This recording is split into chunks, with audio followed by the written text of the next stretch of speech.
let you do this. Let you start the camp wildfire. Let you kill 85 you be in people prison because forever. you was doing some bullshit out there. Firework. You let off some fireworks when you were supposed to. Like, you're done, bro. They'll fry you. And these cats just walk away with just like hey, my bad. You're right. We're going to make you listen to these names. This check. They honestly had the fucking balls to say, hey, we won't charge you for the damage, though. Yeah, I know, right? Like, what a fucking line where they're like, yeah, them 85 deaths, that's just tragic. We apologize, but you know what we're going to do for you? We have a special offer for you today. We're not going to charge you for rebuilding all the shit that we burnt down because of our negligence. In the neighborhoods that you don't want to move back into because it's a fucking wasteland. Yes. Wow. In your interest. We have your best interest in mind. We're going to do that for you. Because we love you For the guys. customer. Fault, and we're just going to... PG&E respects its citizens. Just when I think you couldn't possibly be any dumber, you go and do something like this and totally redeem yourself. Welcome to another episode of Three Averagely Intelligent Dudes discussing dangerous ideas. We're really excited to be here today. We're going to be talking a little bit about the power grid, I guess, essentially is what we'll be talking about. A little bit how the United States of America receives energy and electricity across the country. And, you know, this conversation was kind of sparked a little bit by what was happening in Texas just recently. They had was it a record snowstorm? I mean... It's ridiculous. It was worse than the 2011 one. I haven't seen anybody say it was like a record snowstorm. It probably was. But the big story is in the energy, just, right? Like that's like the idea that they completely. Well, I mean, you can't just cut out the storm from it. Yeah, the storm is if it wasn't a storm, none of this would have happened. That's the catalyst for it. Yeah. But nonetheless, I mean, we're going to be talking a little bit more about how that knocked out the power grid in Texas, and then that left a lot of people without water and a lot without electricity for a couple days. I got turned on to this. I have a lot of friends who live in Texas and stuff. I'm from Texas, obviously. Our family lives in Texas. Yeah. I saw everybody posting about it on Instagram and whatnot. I don't know if I really would have caught wind of it. I mean, I guess I would have because everybody's talking about it now at this point. But anyway, so I saw all that and I was like, oh, wow, that's crazy. But I thought it was kind of funny, actually, honestly. The whole situation. Well, yeah, I mean, we kind of had a short talk about it in the sense that people were in your group chat on Discord or, in Instagram and stuff complaining about their lack of electricity and water and stuff. And, as being people who are trying to expand other people's perspectives, you pointed out to them, people live like this every single day. Yeah. Like you guys have been going on for like a few days without water or energy, and it's like, and you were talking about like, other people in like Africa and stuff live like this every single day, and I was just pointing out like dudes that live under a bridge 10 blocks from your house live like that every single day. So it's not like it's not even it's happening here in America where people don't have water and electricity like 90% of the time. Yeah, and I wasn't trying to minimize their struggles or nothing, like, it sucks. It sucks, yeah. I mean, like, when you're used to it and it's taken away. Yeah, if you're not from Saskatchewan, you're not used to living without power in -9 temperatures. It's the conversation we were having the other day about, like, your expectation. Like, when your expectations are not met, that's when unhappiness comes about, right? Yeah, that's when you get upset. Expect there to be power and water, and then all of a sudden there's not, now you're upset. You know what I mean? But, like... Whereas if you don't have any power or water at all, your whole life, you're like... Oh shit, when you get it, you're like, damn, this is great. This is amazing. They're like, it's going to cut off in 2 hours. They're like, whatever. Yeah. So that's what I was just kind of pointing to them. I was just, I felt as I saw everybody, and this got declared a national emergency or something like that. I saw that and stuff. And I was just like, well, we've been a little, blown out of proportion here. But we're going to talk about this because I've seen this situation can actually get very out of hand and can end up being quite I'd be interested in the number of deaths in Texas due to the power somewhere outages. around 30. Yeah. Was it 30? Really? Wow. I thought it was like 11 or something, but well, I mean, it's hard to put the numbers on it because it's like trying to figure out how many people have died from COVID and not from like COVID caused them to die from other things. Yeah, like I've seen that I've heard the numbers like anywhere from like 24 to 30 something people have died, and they attribute it to the storm and the outages and stuff like that.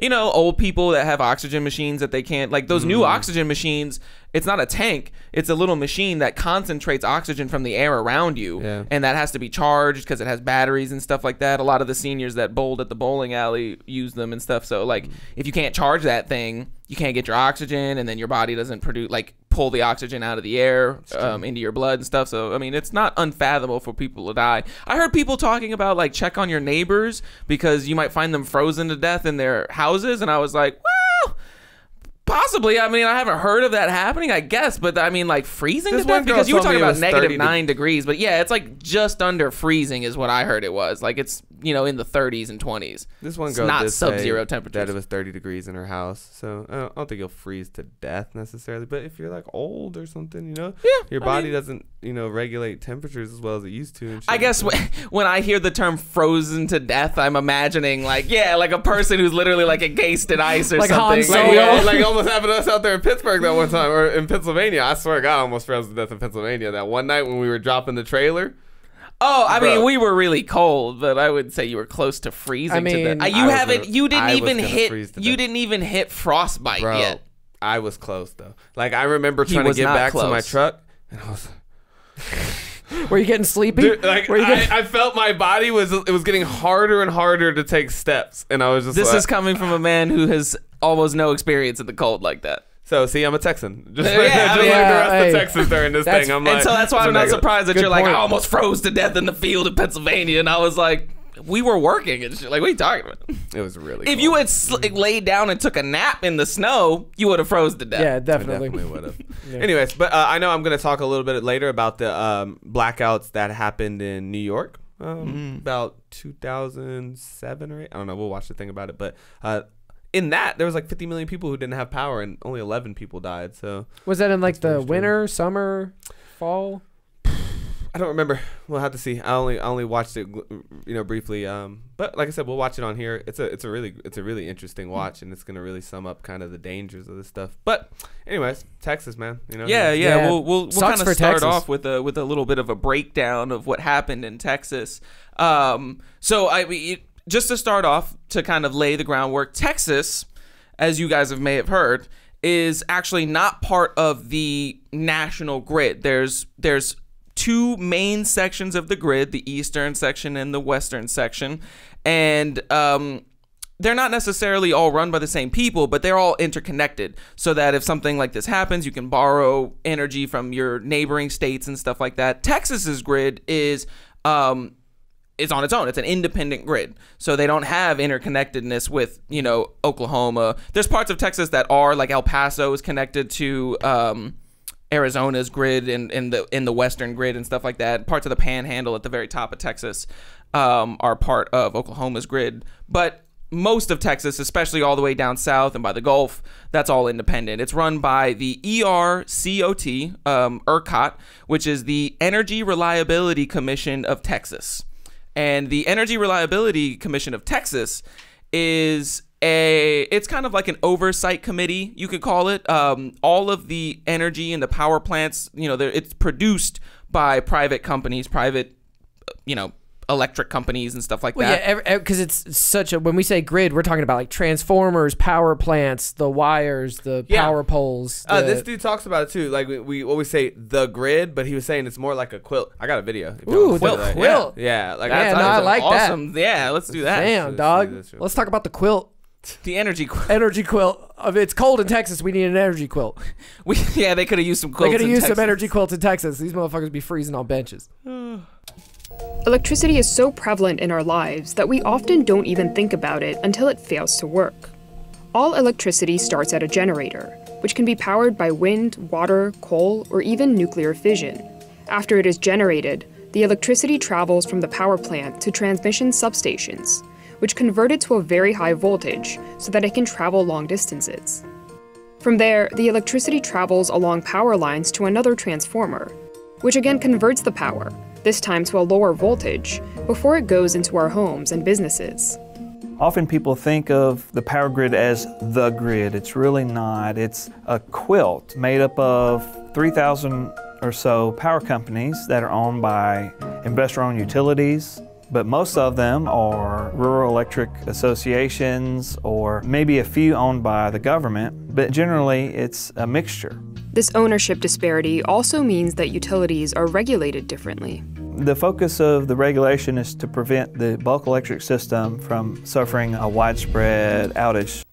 Bulk electric system is a term that I'm going to bring up a little bit later when I talk about the executive orders that President Trump signed in May 2020 and then the subsequent signings that Joe Biden did on his first day to negate that order. Okay. So we're definitely going to be talking a lot about the regulation of this stuff too, because that's a big component of it. But, you know, like they were saying, this was really fascinating as we started getting into all this stuff because I had no idea. Yeah, it's like it reminds me a lot of when I watched that documentary about the New York Sanitation Department And how that, and like just where your shit goes to when you flush your toilet, because like most of the time you don't ever think like it just goes away. You know, you don't think like it goes somewhere and they do something with it. But, you know, like I'll never forget when that, like, he's giving an interview in the facility, in a facility, and he's like talking to the camera, some big fat dude with a big mustache or whatever, very New York looking guy, and all of a sudden you hear this like giant rattling, and in the background you can see this big like chute, and you can see there's like lots of sewage and stuff falling down this chute, and there's like a thing where it separates large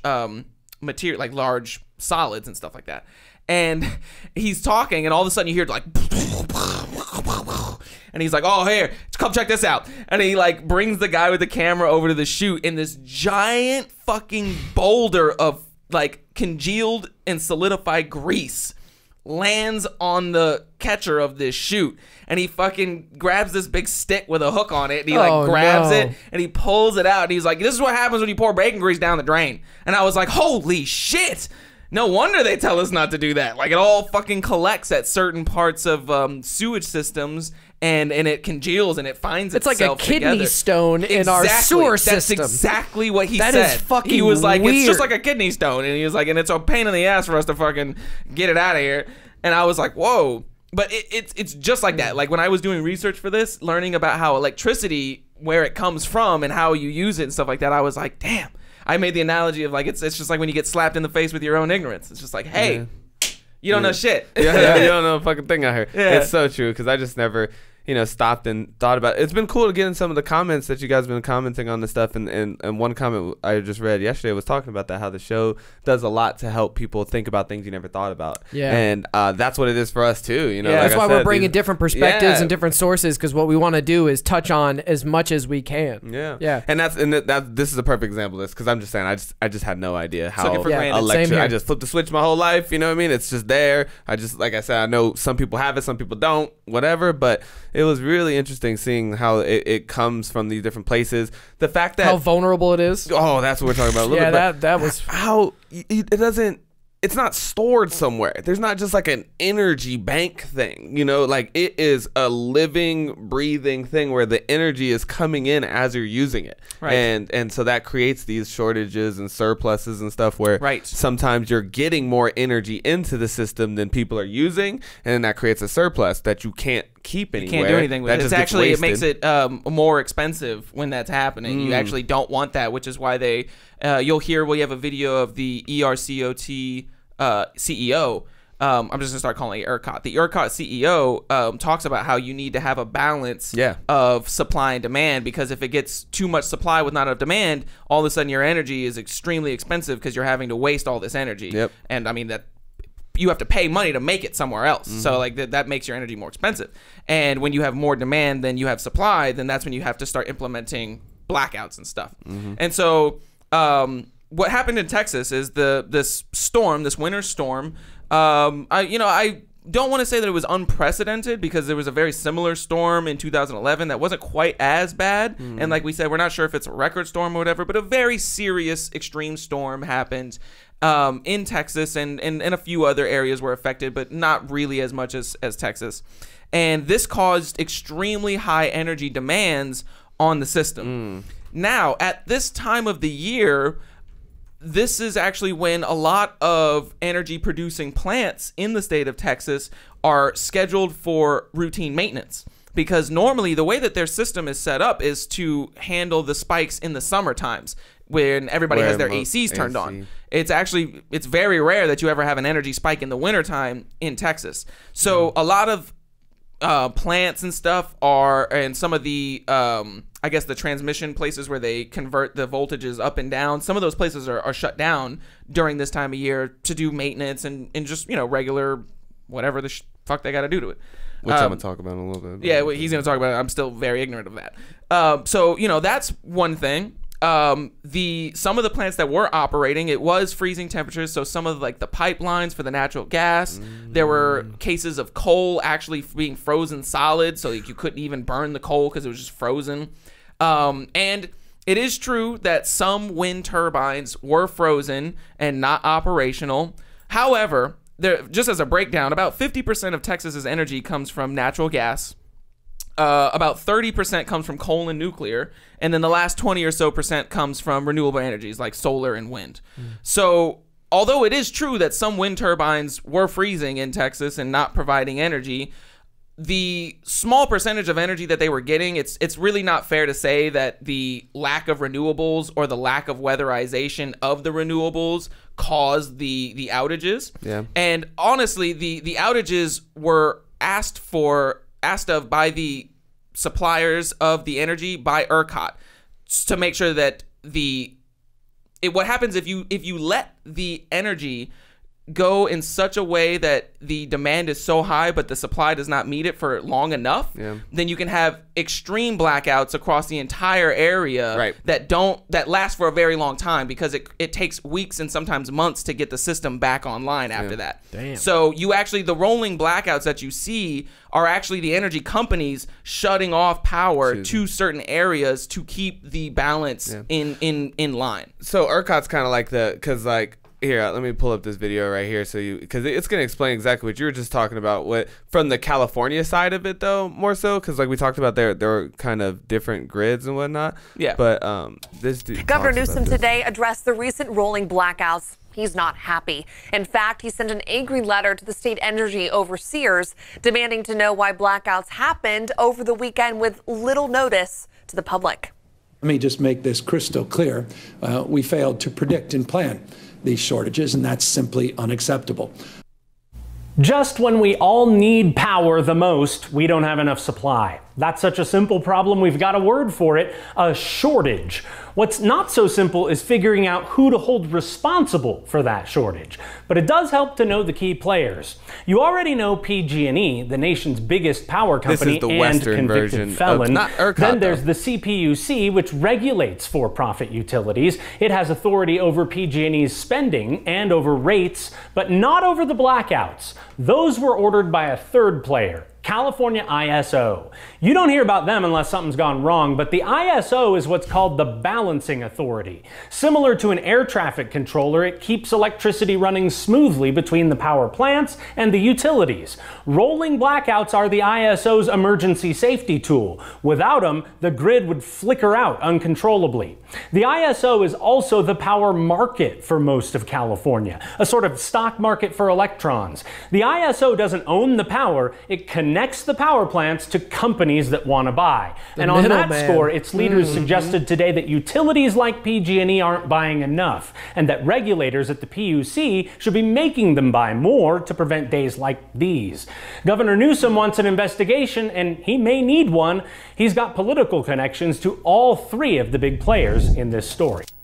Something I didn't see mentioned there that's also interesting is the Department of Energy is like a cabinet level department and position that's appointed by the presidency, and they are in control of like all domestic energy production regulation from a federal policy, from a federal level. But they control like all that shit from the very top. So the differences between this is interesting. The differences between ERCOT and PG&E or such is that ERCOT would be more like the California ISO in this scenario. There is no state-run regulatory entity like the CPU or whatever that symbol above the PG&E is. There is nothing like that in Texas. It's just ERCOT and then the individual companies, which you could say are conglomerated under PG&E in California. Right. So that's a little bit of the difference, and that's one of the differences that makes Texas's energy grid so different. Is like it's this independent and some would say under-regulated. I mean, it is under-regulated. That's the whole reason why they remained independent, was because they didn't want a bunch of oversight from the federal and state governments and stuff like that. Although there is some. Yeah, I was going to say there's a limited federal role in everything that happens in the country. Okay. So.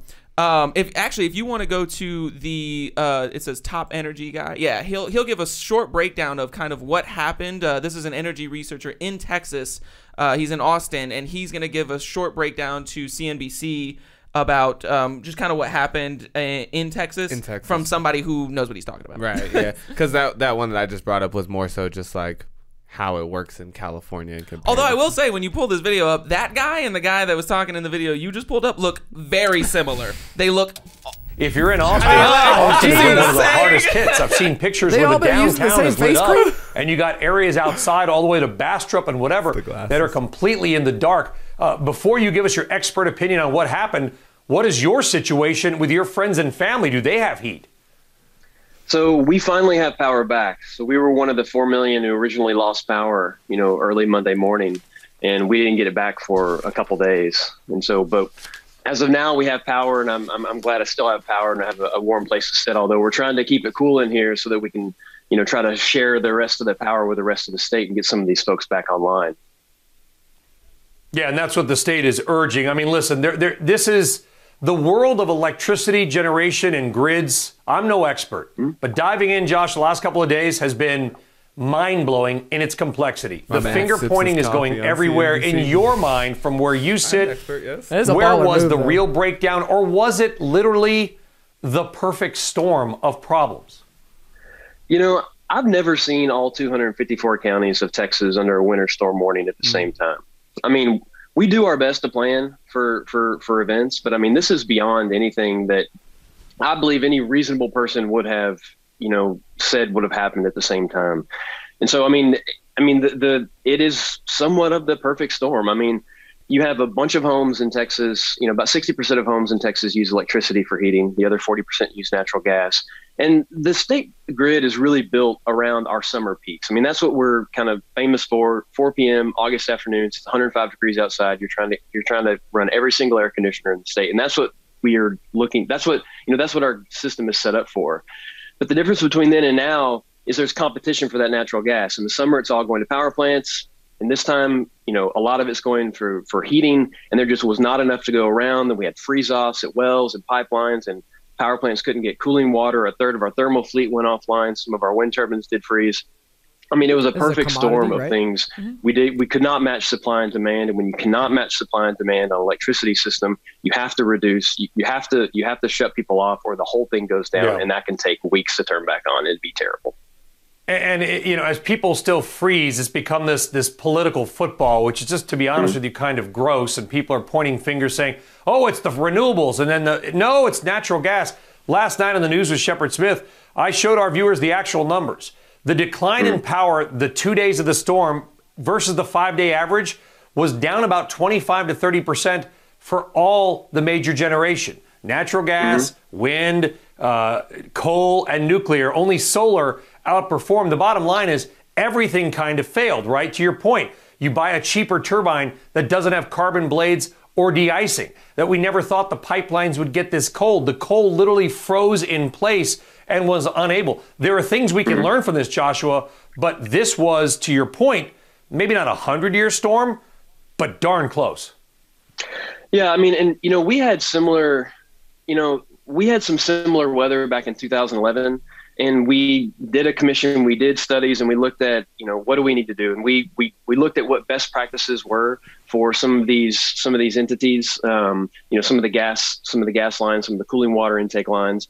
And we came up with a series of best practices, but we made it voluntary. And it appears that, a lot of them didn't, regulations. do those things. Yeah, and so, I mean, I hope this time we make it compulsory. Yeah. I mean, compulsory. At some point we had, over 4 million customers, without power during the coldest that this state has ever been across it. And that's just unacceptable. And homes that are largely not insulated to handle this, because you are a warm weather state. You try to keep the homes cool, not warm. And that's the problem, right? Spent 10 years ago, hey, spend a lot of money to upgrade for things that may not happen but once every 10 or 20 years. And a lot of people ignored it. And hopefully this time things will get done. And maybe, Joshua, ERCOT will be forced to share those pipes with some of the other grids. We will see. Sharing pipes, huh? Yeah, forced them to get into the conglomerate. You know? Yeah, there's a huge push for not only more regulation on the grid in Texas, but basically to connect Texas's grid with the eastern and western grids, one of the two, or split it down the middle. I've heard a number of different ideas kind of tossed around, but a lot of people are really angry that this happened. I mean, and rightly so, especially if, just 10 years ago you had very similar situation go on, and then you have this whole commission comes out and they're like, hey, look, we'd really suggest that you weatherize your stuff. Maybe not to the level of like New York or like Canada or something like that, but it's now clear to see that it's not impossible for your windmills to freeze and your gas pipelines to freeze and stuff like that. Like, it can happen. And they were like, yeah, I'm sure they did a cost benefit analysis. The only problem is that the dudes with the money tend to favor the cost side of the cost benefit analysis and don't incentive. look at the benefit side, because it doesn't normally, like, especially for something like winterizing Texas's energy grid, the benefits are very small and the costs are very high. So they were like, I think we're going to skip it. You know what this reminds me of? It reminds me of in the book, was it 7 Habits of Highly Effective People? Which book was it where they talk about PPC balance? Okay, so there's this principle called production capabilities versus production, right? And that's the problem, is a lot of businesses or people or whatever, they value too much production, right? So you're making money. But he uses the example of like a lawnmower, right? You can run your lawnmower all day and night and you want a nice clean cut grass, and so you're excited you're running this lawnmower. But eventually you have to shut the lawnmower off and you have to regas it, you have to oil it, you have to change the blades. And in that time, you're losing productivity of the lawnmower, right? But that production capability work is essential to maintaining future production, right? If you were to run that thing all the way into the ground, no oil, no gas, think of this as a factory, not just a lawnmower, but you run your machines down, it's going to cost you so much more to fix those machines. And once you they want break preventative maintenance. Right, you want preventative maintenance, but it's always so hard for companies to get down with that because they're always just focused on the profit and the production. It's the way that they look at their... I attribute this to the way that a lot of companies' stuff is done quarterly, so you're only looking at 3 or 4 months ahead. You have to make sure that your quarterly numbers hit, and so if it's going to take you 3 or 4 months to redo your whole thing and get the maintenance done, then that's going to make that whole quarter look terrible, and your stock prices are going to fall, and you're going to be in trouble. And so I think it's a failure of what Jocko Willink would call, they're way too focused on tactics and not strategy. Tactics being short-term, strategy being long-term. And I will also say that they are all basing everything on projections, and their projections are always projected for growth because they want growth. That is they always want to grow. So when you can't just keep it the same. You can't. So like every year you'll get your projection. Well, this is what we did last week or this week last year, or last quarter or whatever it is, and we got to do better than that. Or this is the projection, and we think it's going to be better because of our trajectory. And when you don't hit that, that's the end all be all. Like everything's based on that. Yeah, 100. And people are just looking out for themselves, because I mean, if you're the CEO guy or the guy that makes these decisions, and you know that maybe you're not going to be at this company for the next 50 years, then it doesn't really benefit you to cut one whole quarter's worth of profits to maintain the stability of the company. Might get you if fired. You're not going to be there when the profits are made 50 years later. This happens, and y'all watch football, he's wearing the mansion. This happens a lot of times too, where you don't want to commit to a coach's system that might take 4 or 5 years to get into a rhythm. You're like, no, we want championships now, and if you don't produce them in the next 2 years, you're fucking ass in the grass. This is going to be a recurring theme in the conversation that we're having today, because I got a lot to talk about this in this way of California and Quebec's power grid, PG&E, and then and the New York blackout. A lot of times it's pointed to this inability for energy companies to take the time to do things to keep the power grid. What I would consider the right way. Right. Preventative maintenance, inspections, things like that, thorough things where you're actually like, if you're going to be the ones in sole custody of our light switches and our ability to, you know, flush our toilets and all these other things, you know, like, just please, you know, like, take the time to inspect things. It's a serious, you know? like, it's a serious responsibility. Yeah. Like, I know you're getting your money for it and shit, and that's great, but stop starting wildfires. Okay. Yeah. If you could stop starting wildfires, that would be good. And we'll talk about that. But I want to sum up a little bit more of the Texas stuff, but I would definitely get to that. If you, and I think that this would be a great time to go to my other video. This is a video from CNN where a woman, the host of the CNN show, is talking to the CEO of ERCOT about the blackouts and everything. And I honestly, I loved how kind of just to the point and blunt she was with him on, especially towards the latter end of the interview. I think it's really good. And you can see him, he's just floundering all over the place. What we saw when the storm came in was the demand on the system spiking to levels we've never seen in the winter season in Texas. And the supply, also because of the storm, having a lot of the generation plants knocked out as the storm blew through the state. So we had the worst kind of combination we could see. And we got to a point where we weren't going to be able to serve the demand. And we had to ask for I'm about to fucking shred you, dog. Look at my notes. Empathetic. About to do the paper rustle like fucking Rachel Maddow. The governor of Texas, Governor Abbott, says that just days before, you assured him the grid was ready. That you assured him that ERCOT could handle this coming storm. Here's what he said yesterday. They said 5 days before the winter storm hit, the ERCOT CEO assured ERCOT, and I quote, "We're ready for the cold temperatures coming our way." Why did you say you were ready? Well, when ERCOT says it's ready, what ERCOT needs to do is warn generators, warn transmission owners that we see a big event happening. And we did that in the week before the storm. We don't own the power generation or the transmission lines. We're more the traffic cop or the air traffic control on the system. So we were warning that we were seeing these conditions coming, and we knew that we may have to implement the rotating outages that ended up coming. And as we saw the supply get lower and the demand get higher on Sunday night, those rotating outages were what we implemented. That's what we drill on, and that's what we prepare for.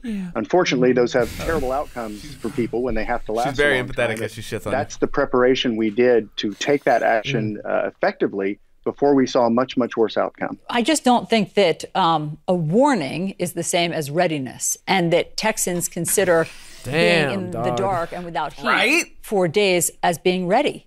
That just doesn't sound like you were ready. And in terms of being unprecedented, I hear you. It was a horrible storm. But in 2011, you also had a horrible winter storm. And back then, there was a lot of talk about having to winterize the system. And it doesn't seem as though it was done. Well, the challenge that the system had Sunday night as we went into these outages was, as we saw the spiking demand, the supply on the system did see a lot of losses. Generators, because of from freezing reasons that had to do primarily they with the storm froze coming in, we're not able we saw to a lot of provide losses. power to the grid. So certainly this is that floundering I'm talking about. had to do with why we had to end up calling these outages in such a But how's large that readiness, magnitude. I guess is my question. How is that being He ready? turned into a full-blown presidential candidate for a second. Everyone in the utility industry is going to have to look at and determine how we manage systems that are this intense in the winter season. Certainly that there's going to be tremendous amount of assessment and review of what we can do to make this never happen again. But I think our role and what we feel like we took care of, although there was a lot of trouble for everyone in the state in this, was to be sitting here today saying that most Texans are being able to be restored. Power is going to be back on as normal, and we're not talking to you about a much longer, a much more devastating blackout. So, but I mean, are you saying that this was a success story on some level? No, this is not a success story. I think that we understand we're in the electric business. We know that electricity is essential to civilization. And it's awful for us in the business to see systems that can't make electricity available to everyone. So no, I think we're going to have to look at this very carefully and understand how we can manage the events better as an entire industry. So not a success, but there were worse outcomes, as bad as these were, that we needed to step in and Could have been worse. On Tuesday, Governor Abbott said that he thought that the top executives at ERCOT, obviously including you, should resign. will you resign? Are you going to She quit? just straightforwardly asks him, will you resign? Texas power back. That's the absolute focus. Next week, and I can fuck with that we're answer. having legislative hearings to review the entire event. And I think at that time, we can assess what next steps should be. Right now, we want to keep ourselves focused on getting out of the problem and getting Texans all their power back. I understand. But when the smoke clears, at least 15 people have died this week in Texas, maybe up to 23 people. There have been devastating results to people's homes. There have been fires. How can you keep your job after a week like this? We need to. Aren't you in charge of everything that happens in Texas? People and the leadership of Texas. We're going to go and explain the steps we took and how that played into the entire situation on the electric grid. If that's the outcome, that's the outcome. That's where we're accountable, and we want to be accountable and explain what we did, and then we'll see what happens.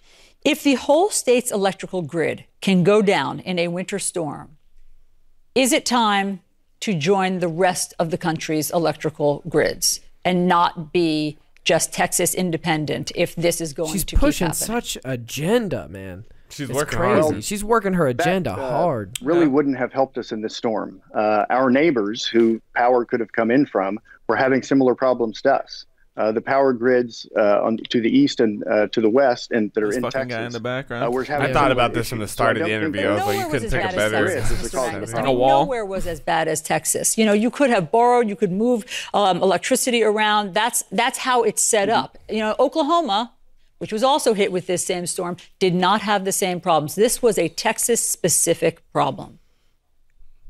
Well, and I think what was Texas-specific was not something that necessarily could have been managed by not having Texas electric grid. In fact, the biggest problem has to do with what I was describing before, that we saw the supply not be able to keep up. And once the supply couldn't keep up, we had to take actions to restore stability to the system. And that's the whole point. This is what she's saying is like when you can't supply enough, you could get it from somebody else who has it. And all those He's like, well, that wouldn't help us because if we run out, we run out. Those are decisions for policymakers to make. We defer to them on all of those. Passing the buck too. We'll he said, let the policymakers figure it out. He's been throwing that out a couple times. But last, the whole industry needs to look at this. Confidence in your management today? The people of Texas can have confidence in the grid operators who made the very difficult decisions they had to make Sunday night when we saw the system getting unstable. Those decisions prevented much, much worse blackouts that we would still be suffering from in a much more extreme way today. So he said, I saved your fucking life. Confidence in me or I not, saved your fucking life. And you dare ask me to resign. You're complaining that it's a little bit cold, but it could have been cold for months. They should have confidence in those folks because they made some good decisions. Bill Magnus, we really appreciate you coming on New Day and trying to explain this to all of our...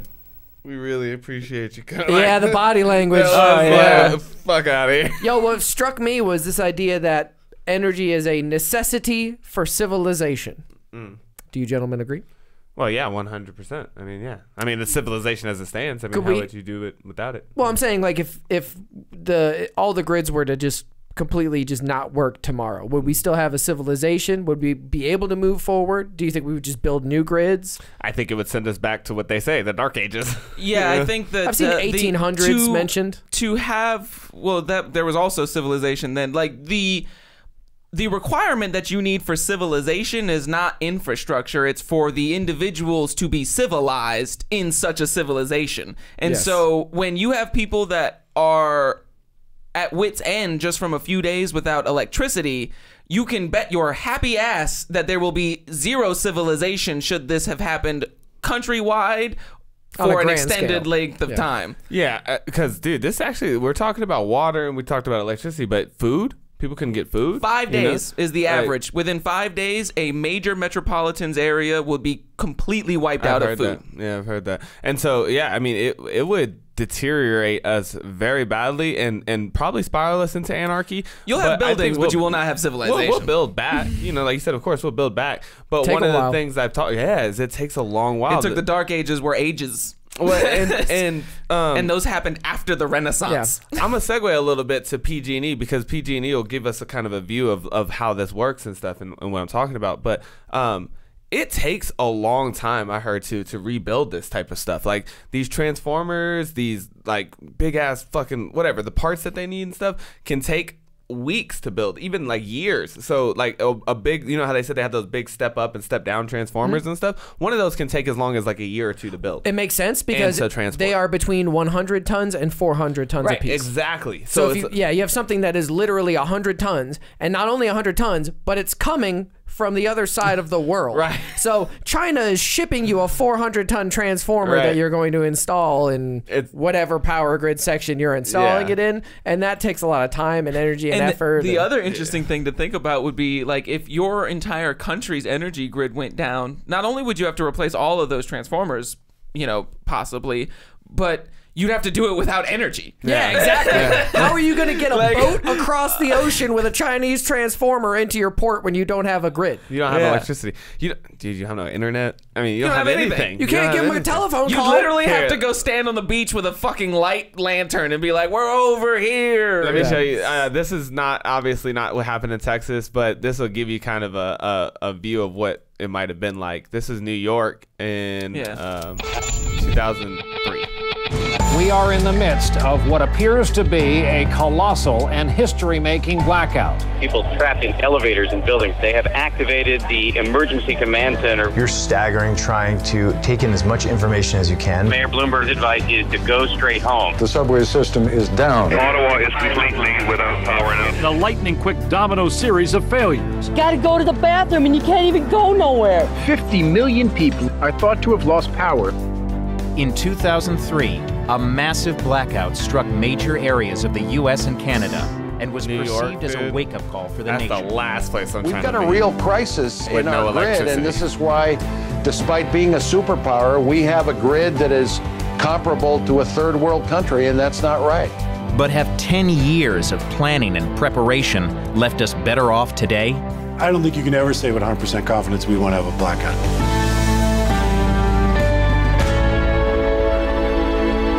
50 million people in the dark. That's crazy. That's what I'm saying. Crazy. That's what happens when you're packed in like sardines. Electricity is really far more important than the anyone lights in your realizes. can go out. We take it for granted. We flick the switch and it goes on, but it has to be in balance or the lights go out. There has been a massive power outage throughout much of the Northeast, both of the United States and of Canada. Millions and millions of people were caught by surprise when the electrical grid suddenly crashed. It shut down 100 power plants, from Ottawa down to Cleveland and as far east as New York. The most immediate concern was for thousands believed to be stranded underground in the dark in the New York subway system or in elevators in skyscrapers. And I've recently been seeing about a study that said that the air in the subway system right now in 2021 has been tested, and it's like smog city down there. The air pollution inside the New York City subway system is terrible, and this is back in 2003. Yeah. And you know, you could see them. There's no ventilation going on. There's no AC. No. So I mean, they're just sitting in that fucking lung soup. That's like, and pollution in the air is such a weird concept to me, being from like rural North Carolina, or at least small town North Carolina, and going to like Venice Beach and these different areas of Los Angeles. I'm seeing like during the bright summer afternoon, or the, you know, in this case it was like winter, but still it's like just the haze over it. Like I had never really noticed when I was in Sherman Oaks or in Van Nuys or whatever, but damn, dude, moving around a little bit and seeing it on a bad day, it's like fog. Yeah. It looks like fog. It looks like I'll never we're in the forget mountains. when COVID lockdowns first started and like nobody was doing anything, nobody was driving anywhere. It was the clearest I had ever seen the city of LA in my life. I walked up to the top of our apartment building and I was like, holy shit, you can actually see the mountains. Not just the outline, not just a silhouette. You can see the mountains. Yeah. So I mean, yeah, it's that bad. But you know, I just, even things like that, I don't even think about, like, you know, like that I would have just walked down in the subway. I would have walked down and not even thinking about it too. I'd have just been walking down. I would have been in the subway just chilling. Then the power goes out and you're stuck in a train. And now you might have to walk 10 miles. I don't know how far these things go, but at least a couple miles to find some fucking exit out of that bitch. And That's crazy. And we're pretty fresh in everybody's mind. And the first thought on almost every New Yorker that I spoke to's mind was, is this terrorism? The police are saying that the evacuation procedures are working, people are calm, and that they are getting out. A normal August afternoon had turned to crisis. Around 50 million people across the U.S. and Canada were left without power. All of Cleveland's water supply runs on electric pumps. My water commissioner said the people in the Heights have water for 3 hours. I said, water? I thought the electric was out. He said, Mayor, how do you think the water gets from the lake to the people in the Heights? You can get along in the dark, you can get along in the heat, but water becomes a health and safety issue very quickly. While terrorism was soon ruled out, there was a frenzied search to unravel the mystery behind the source of the blackout.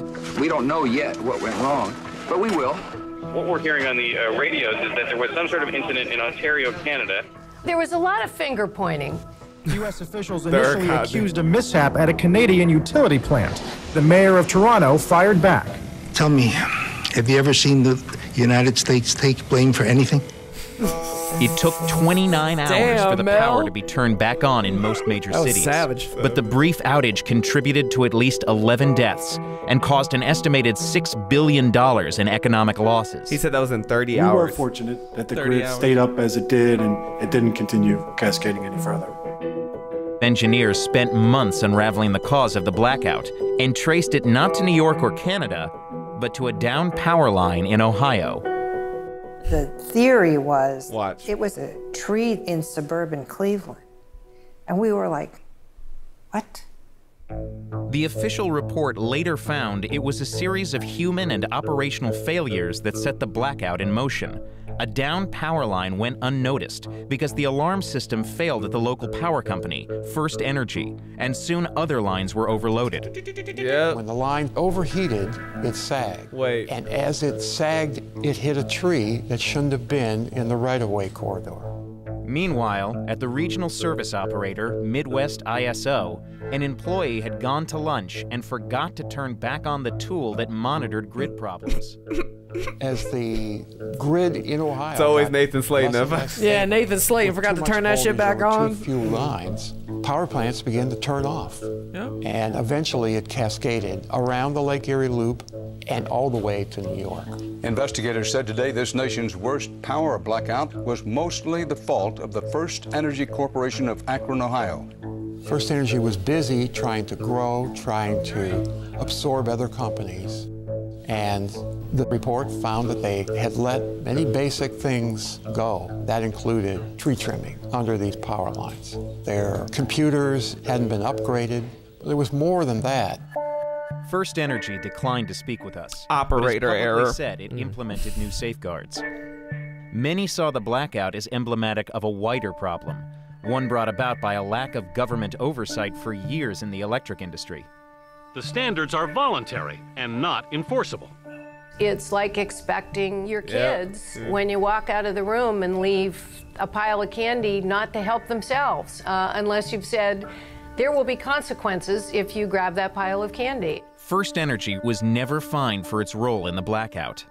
In 2005, Brownell's agency, the Federal Energy Regulatory Commission, was finally given the power to impose hefty fines and has levied tens of millions of dollars in penalties since 2010. But this is nothing to companies like remain. It still doesn't quite make sense to me that the grid was that vulnerable. It's a big old system. When it started, you had a little local system. You had an electric power provider, a plant, a spider web of wires around the plant to serve customers near the plant. Then you put together a national system where you connect all those spider webs. It's grown up over a long period of time, and there just isn't one center or one organization or one entity that's in control of the whole system. There have been improvements since the blackout, including those that allow power companies to better monitor usage. The goal is to use that information to redirect power across the nation's grid in real time to stop blackouts before they start. At some point, there may be a breakthrough where it becomes very efficient and effective to store energy. in that you'll be able to shift energy uses to different parts of the day as one grid, as one system. And I think that will dramatically change how this industry is operated.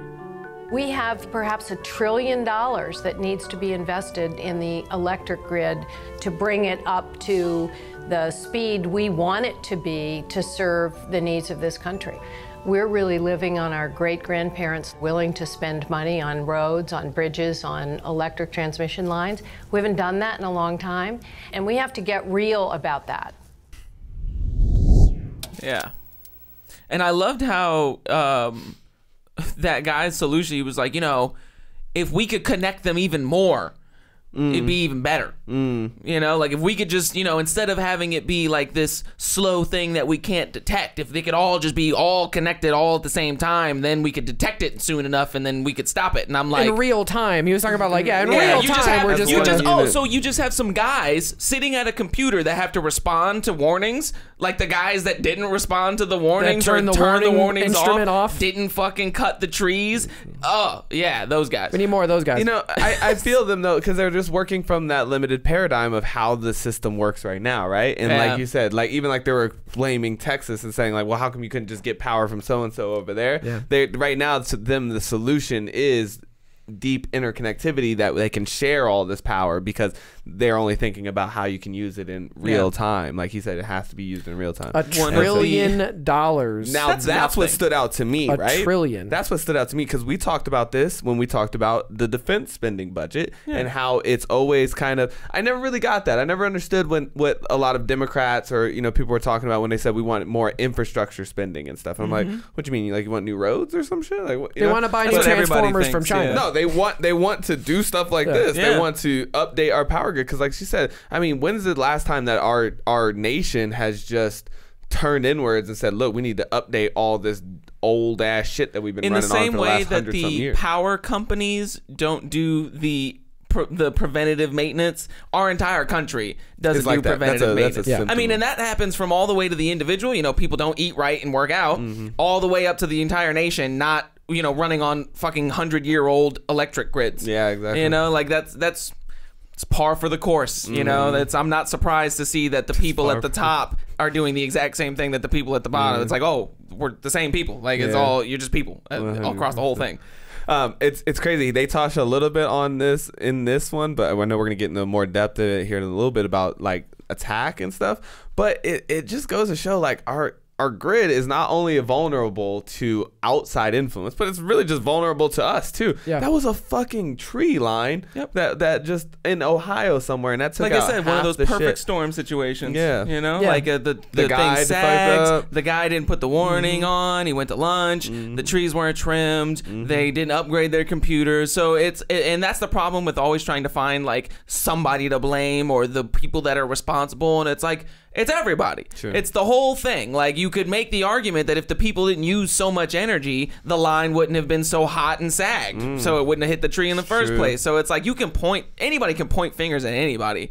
And I think that the point that you're bringing up is the fact that like if you can look in the mirror and point at yourself, that's where it can start to change, I believe. Because the problem that I have with the interconnectivity thing is that like I brought this up to you guys last night when we were having our little pre-meeting, but in that book Anti-Fragile, he also talked about, Nassim Taleb, he talked about how when you have small problems or small damages throughout, like a lot of them, it actually adds up to less damage than if you had some sort of giant event. So like the idea, like if you had, so take for example Texas, instead of Texas being all one energy grid, if you had certain cities and municipalities on their own little energy grids and one of them goes down, you're right, like it's a decent amount of people, 500, 2 million people, you know, like it's a decent amount of people, but it's different than if one thing in one city goes down and that shuts down the whole eastern seaboard or the entire fucking country's electric grid goes down because it's all interconnected.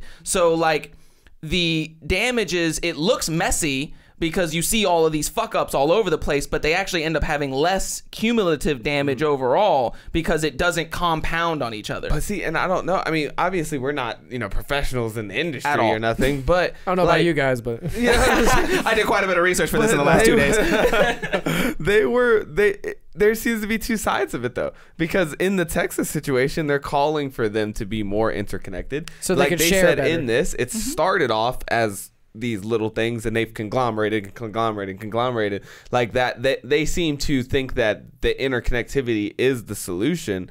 But I mean, as we're going to talk a little bit later, we just saw that was the whole problem with that thing. That thing, but then, like you said, with Texas, they're saying the problem with them is that they're not connected. That's the finger pointing that I was just talking about. Everybody's like, well, it's because you guys are too connected, and it's they're not connected enough. And you made a good point about like if the cities had like their separate little grids or whatever, but then it's like if your whole state is separated like that, then you can't share energy between you. So if there's a winter storm and it wipes out like all of those, they can't share from any surrounding area to keep their energy going. So now it's not just it's not rolling because it's not interconnected, but it's also not able to share with the ones that aren't getting fried or rolled over to try to like. Well, the problem is that there are pros and cons to each both. way of doing it. There's pros to having it be separated in times like that with the New York thing, and then there's times when it's nice to be connected when a giant storm comes through across the entire state.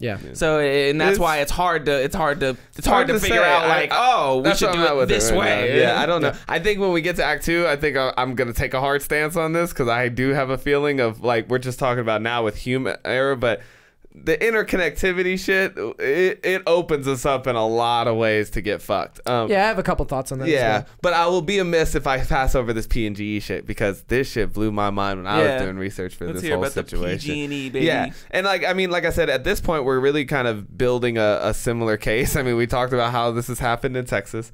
That was a very good example of how this has happened in Quebec and stuff, which is also the other, like there's 4 of them. Like I told you, there's the Western, the Eastern, the Texas one, and the Quebec one. It's true. So Quebec is also one of its own independent group. Right, and so that's why the mayor of Toronto and all that stuff is involved in that shit. So, but both of those are the little guys, but the big guys are just as fucking bad as these other dudes, like 100%. Yeah.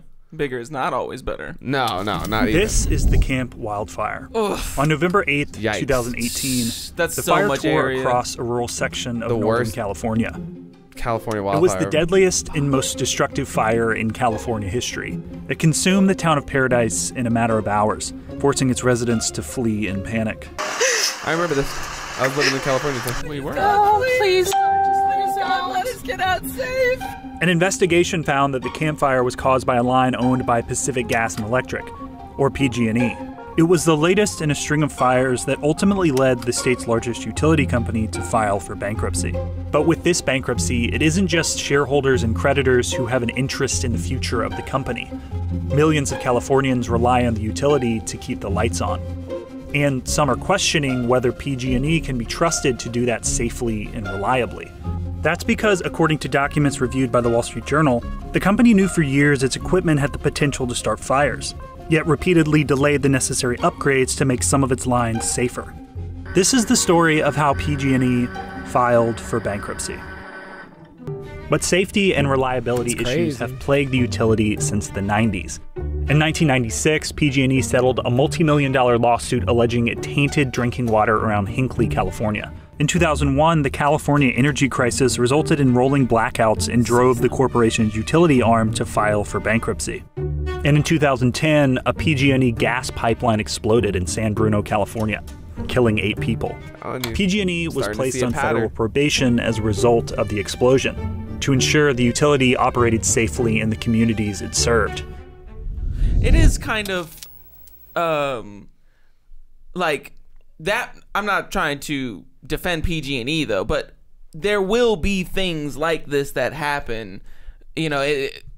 Pumping flammable gas all around the country and having these wires that are extremely hot over all of this natural area. Like, something's bound to happen eventually. Like, you can't keep systems that big, that safe forever. I agree, but if you notice the pattern, right? That was a lot in the last 20 years. Exactly, that's the point. 1996, 2003, 2001, 2012, right? But where's the 1965? Where's the 1944, right? It's the problem is really growing is the fact that this shit's getting old as fuck. Yeah. Is the fact that like they keep showing really when good this point, stuff yeah. was built, it was black and white motherfuckers were like, it was like the early 1900s. I would also, and where is that newness? Yeah, you know? I would also say that, like, you know, there are fail safes, but obviously these fail safes aren't enough. There was an alarm that's supposed to happen when this thing falls over, and then there's a guy who turns the instrument off to like get the alarms. Like, how you need more fail safes, like 100%. And I'm not saying just more regulation. No, but I'm like saying like actual fail safes systems exactly and more alarms and other things, backup power systems and stuff. Motherfuckers are dummies. We come from a world where we were helicopter mechanics. You know, we were helicopter mechanics, and the helicopters that we work on would have 2 of every single system on the entire helicopter. There's nothing that doesn't have an extra system or some type of alarm or some type of backup system like on top of that, like a switch, a light, a fucking beep, an alternative. Yeah, like because it's like that. You know, you can't afford to have it not work. Yeah, except for the blades though. Yeah. One of them blades go down. Yeah, that's true. But you can't just shoot another blade. It doesn't have any retractable alternative blades, though. But the really important shit. There's a part of that I cut out in that Wall Street Journal part of that thing. But he said like the average average tower is 68 years old or something like that, it's right? Fucking ridiculous. And the oldest towers in their fleets are like 108 years old. And so and they per their own like guidelines say that they can only last for like 65 years. So it's just the power grid's just getting super old. Well, I will also say this too, in kind of contrast to that too, is that between 2009 and 2019, 2009 is when we introduced the ability for China to make transformers that go into American power plant systems. And in that small time, China has gained, 10 years? 60% of the market of transformers. So 60% of the transformers in America are these 100 to 400 ton Chinese transformers. I learned too, solar panels same way. They completely dominated the solar panel market. Like they figured out some way to make them a quarter of cheaper than anybody. But this is just one small part of the energy grid or the bulk system, whatever you want to call it, because what you're describing, like those poles and things like that, like some of this stuff's been around for 100 years in our power grid and even longer. Yep. And then this is one of the problems with globalization and the idea that just because, you know, like I'm a big proponent of capitalism, but just because you can get something for cheaper somewhere else does not necessarily mean you should, just based on the idea that it's cheaper. Weak link on the power line that sparked the campfire. A replacement for this metal part would have cost PG&E a few dollars. This is what started that campfire. Replacing it cost 85 innocent people their lives, 14,000 families their homes, and thousands more people their entire community. The campfire destroyed the town of Paradise and big parts of Concow and Magalia. The fire sparked because that metal part, called a C-hook, broke in a windstorm. The hook was connected to a tower like this, holding a stack of ceramic insulators that protect the tower from the electric current in the bare metal power line hanging on the other end. Before the tip snapped off of it, investigators say the hook would have looked like this one, with a big groove gouged more than halfway through the thickness of the metal.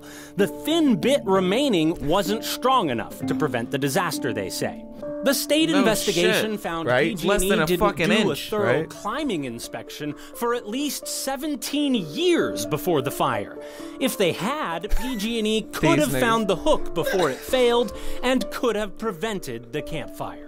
They just flew over it. Did do regular inspections from the ground and the air, but those missed the problem. Here in the Feather River Canyon, right across from PG&E's helicopter pad, we were able to find the exact same kind of wear from the ground that oil up. It looks with good. our own cameras.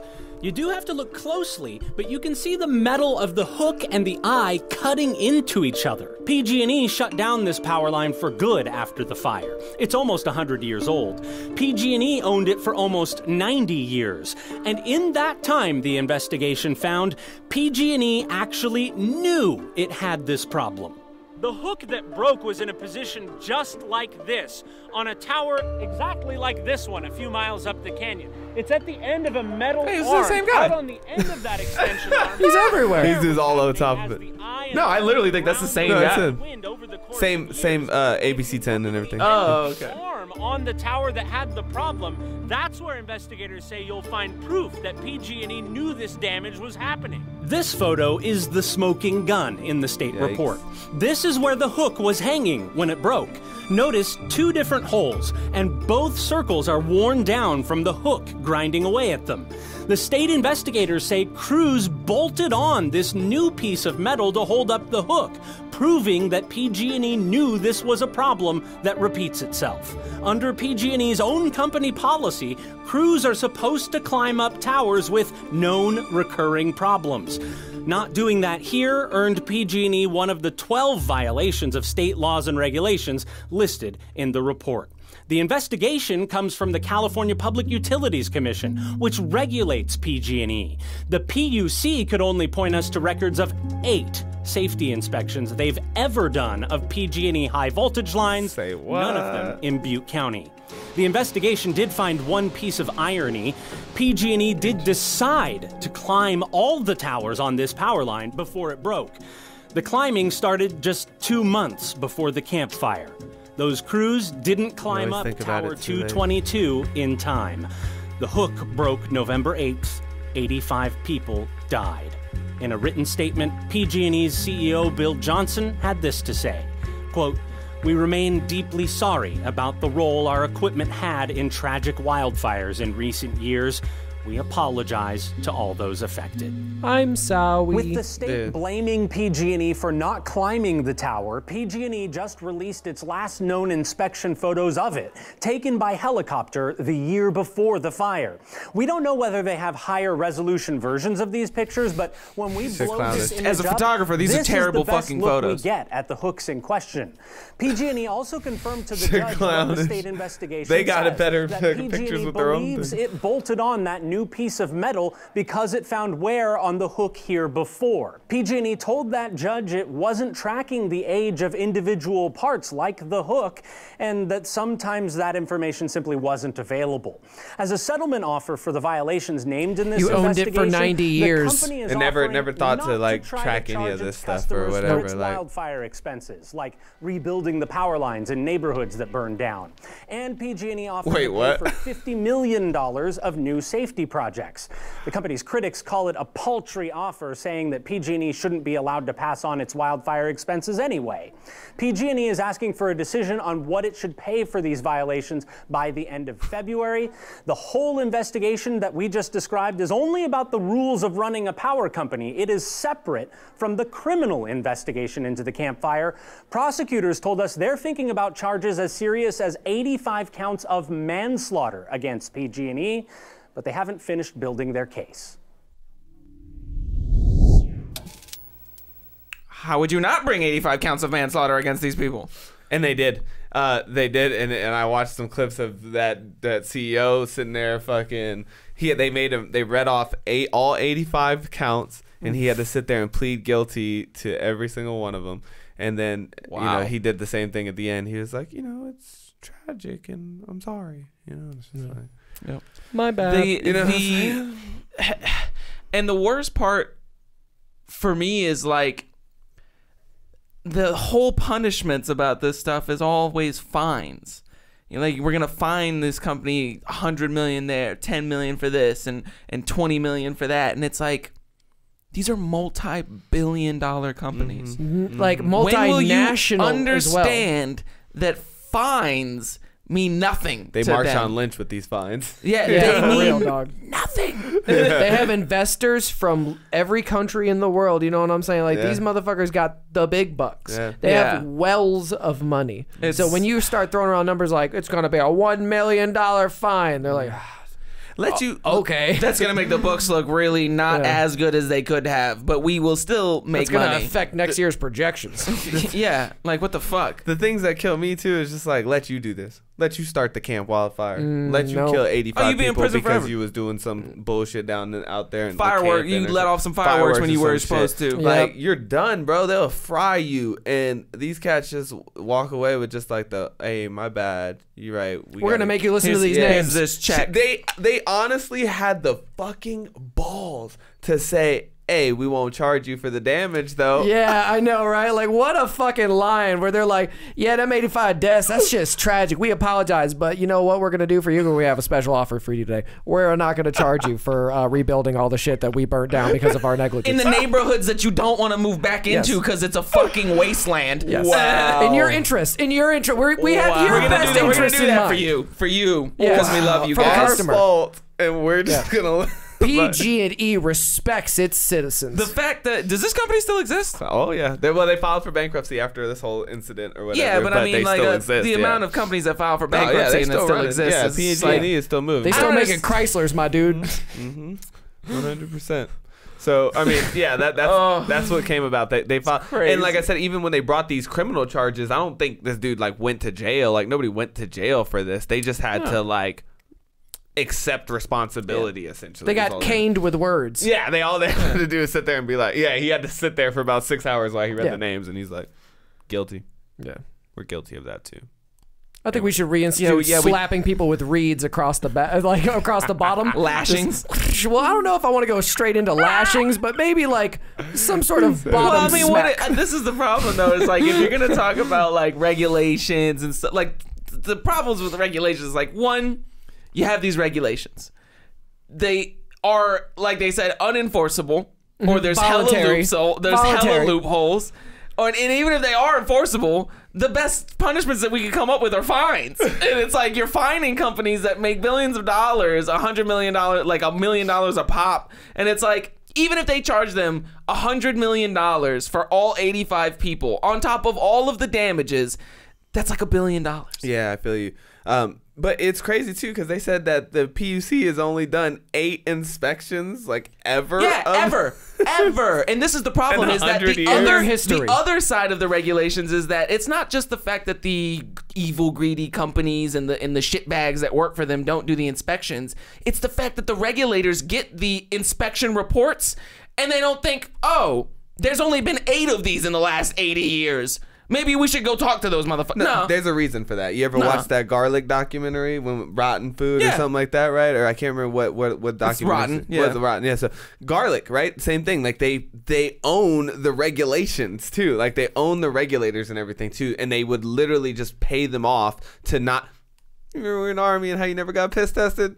It's a lot similar to that situation. The vaping industry is the first place that I really took notice of this. I started vaping to try to quit smoking cigarettes a long time ago, probably like 2011, right? So we're talking like 10 years. And I remember looking into vape juice and being like, well, I want to make sure that the shit that I'm going to be fucking inhaling that tastes like bubble gums isn't going to give me fucking throat cancer immediately. Even though in my mind, it was a great step down from nicotine and cigarettes and tar and whatever. You want to know the devil. I wanted to know the devil, that I was choosing. So, you know, I'm looking into it and I realized that there's no state or federal regulatory body on what goes into vape juice. Right. So then I start looking into, well, who regulates it, right? So what they did is all the guys who cooked this shit up like moonshine got together and said, we'll self-regulate. And so they made a regulatory body that looked very official. I went on their website. I read all their about me's. Shit was nonprofit. You know, they're not over here cashing checks on this shit. They're just like, we're trying to make everything safe for everybody. And if you sign up to us, then you're safe. So it was like a energy fresh guarantee on your vape juice. It's one of those little symbols on your vape juice. It's like, we said that's good vape juice. So I was like, okay, it's not approved by the USDA, but neither is fucking ginger nern root. So like people selling that in Yellow Jacket pills at the fucking gas station. I start vaping a little bit and whatever. And I just realized like after a while, like, until someone steps in and tells me what's in this shit, then you can put whatever you want in there. Because they had vape houses everywhere in North Carolina. It was a huge trend everywhere, right, guys? Yeah. 100%. So in North Carolina, we had tons of these. So you had cafes where you just go in and get a fucking banana nut muffin and a fresh cup of coffee. Anybody could start a company and just start hawking that shit. Whatever kind of juice they motherfucking want, dog. 100%. You don't even need that little symbol of Energy Star. I hate to tell you, that's still happening in the concentration. Oh, it's happening in everything. It's happening in every industry. I was like, I hate to tell you, but the USDA would have done exactly the same thing. Because, I mean, like, just the idea that it's like a state or a federal regulator and not some sort of private entity, nonprofit, like that means absolutely nothing. Correct. Because it's still human beings And they that still have get to do paid the off. regulating, Yes. and they have their own bills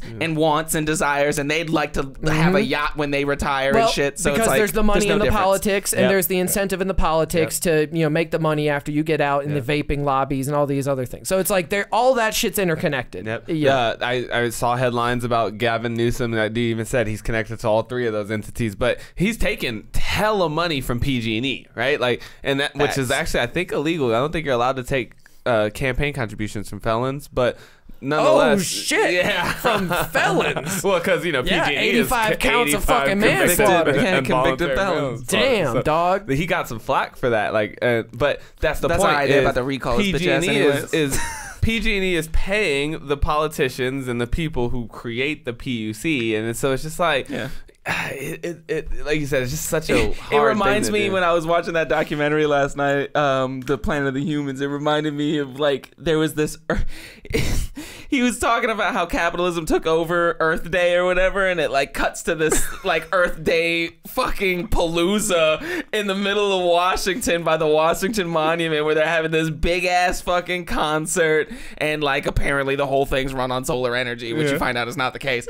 But the funniest part about it is like we want to take a there's a part where he cuts in, and it's like the dude on stage is like, we want to take a quick second to thank our sponsors today, because without them we couldn't be here doing this awesome work for the planet. And the first one was Toyota, a Japanese car manufacturer, for Earth Day. And I was like, you see, I thought you were going to say no goddamn Exxon. winning. I thought you were going to say ExxonMobil. Oh, I was going to be like, oh shit, all right, cool. Like don't worry, ExxonMobil's all wrapped up in the green energy. Don't worry about it. Oh, they're on that. Philip Morris is into vaping too. Dude, I found out that the Koch brothers make a 100%. ton of fucking solar panels too. 100%. Because, dude, I mean, if that's just a buzzword now, like green, renewable, all this stuff. Like Natural. you said, that's just organic, It's like the Everybody flip wants side. to get into You know that line where it's like, just when I thought I was out, they pulled pulled me me back back in. in. It's like that, but the opposite. It's like, just when we thought they were out, they pulled themselves back in. Yeah, for sure.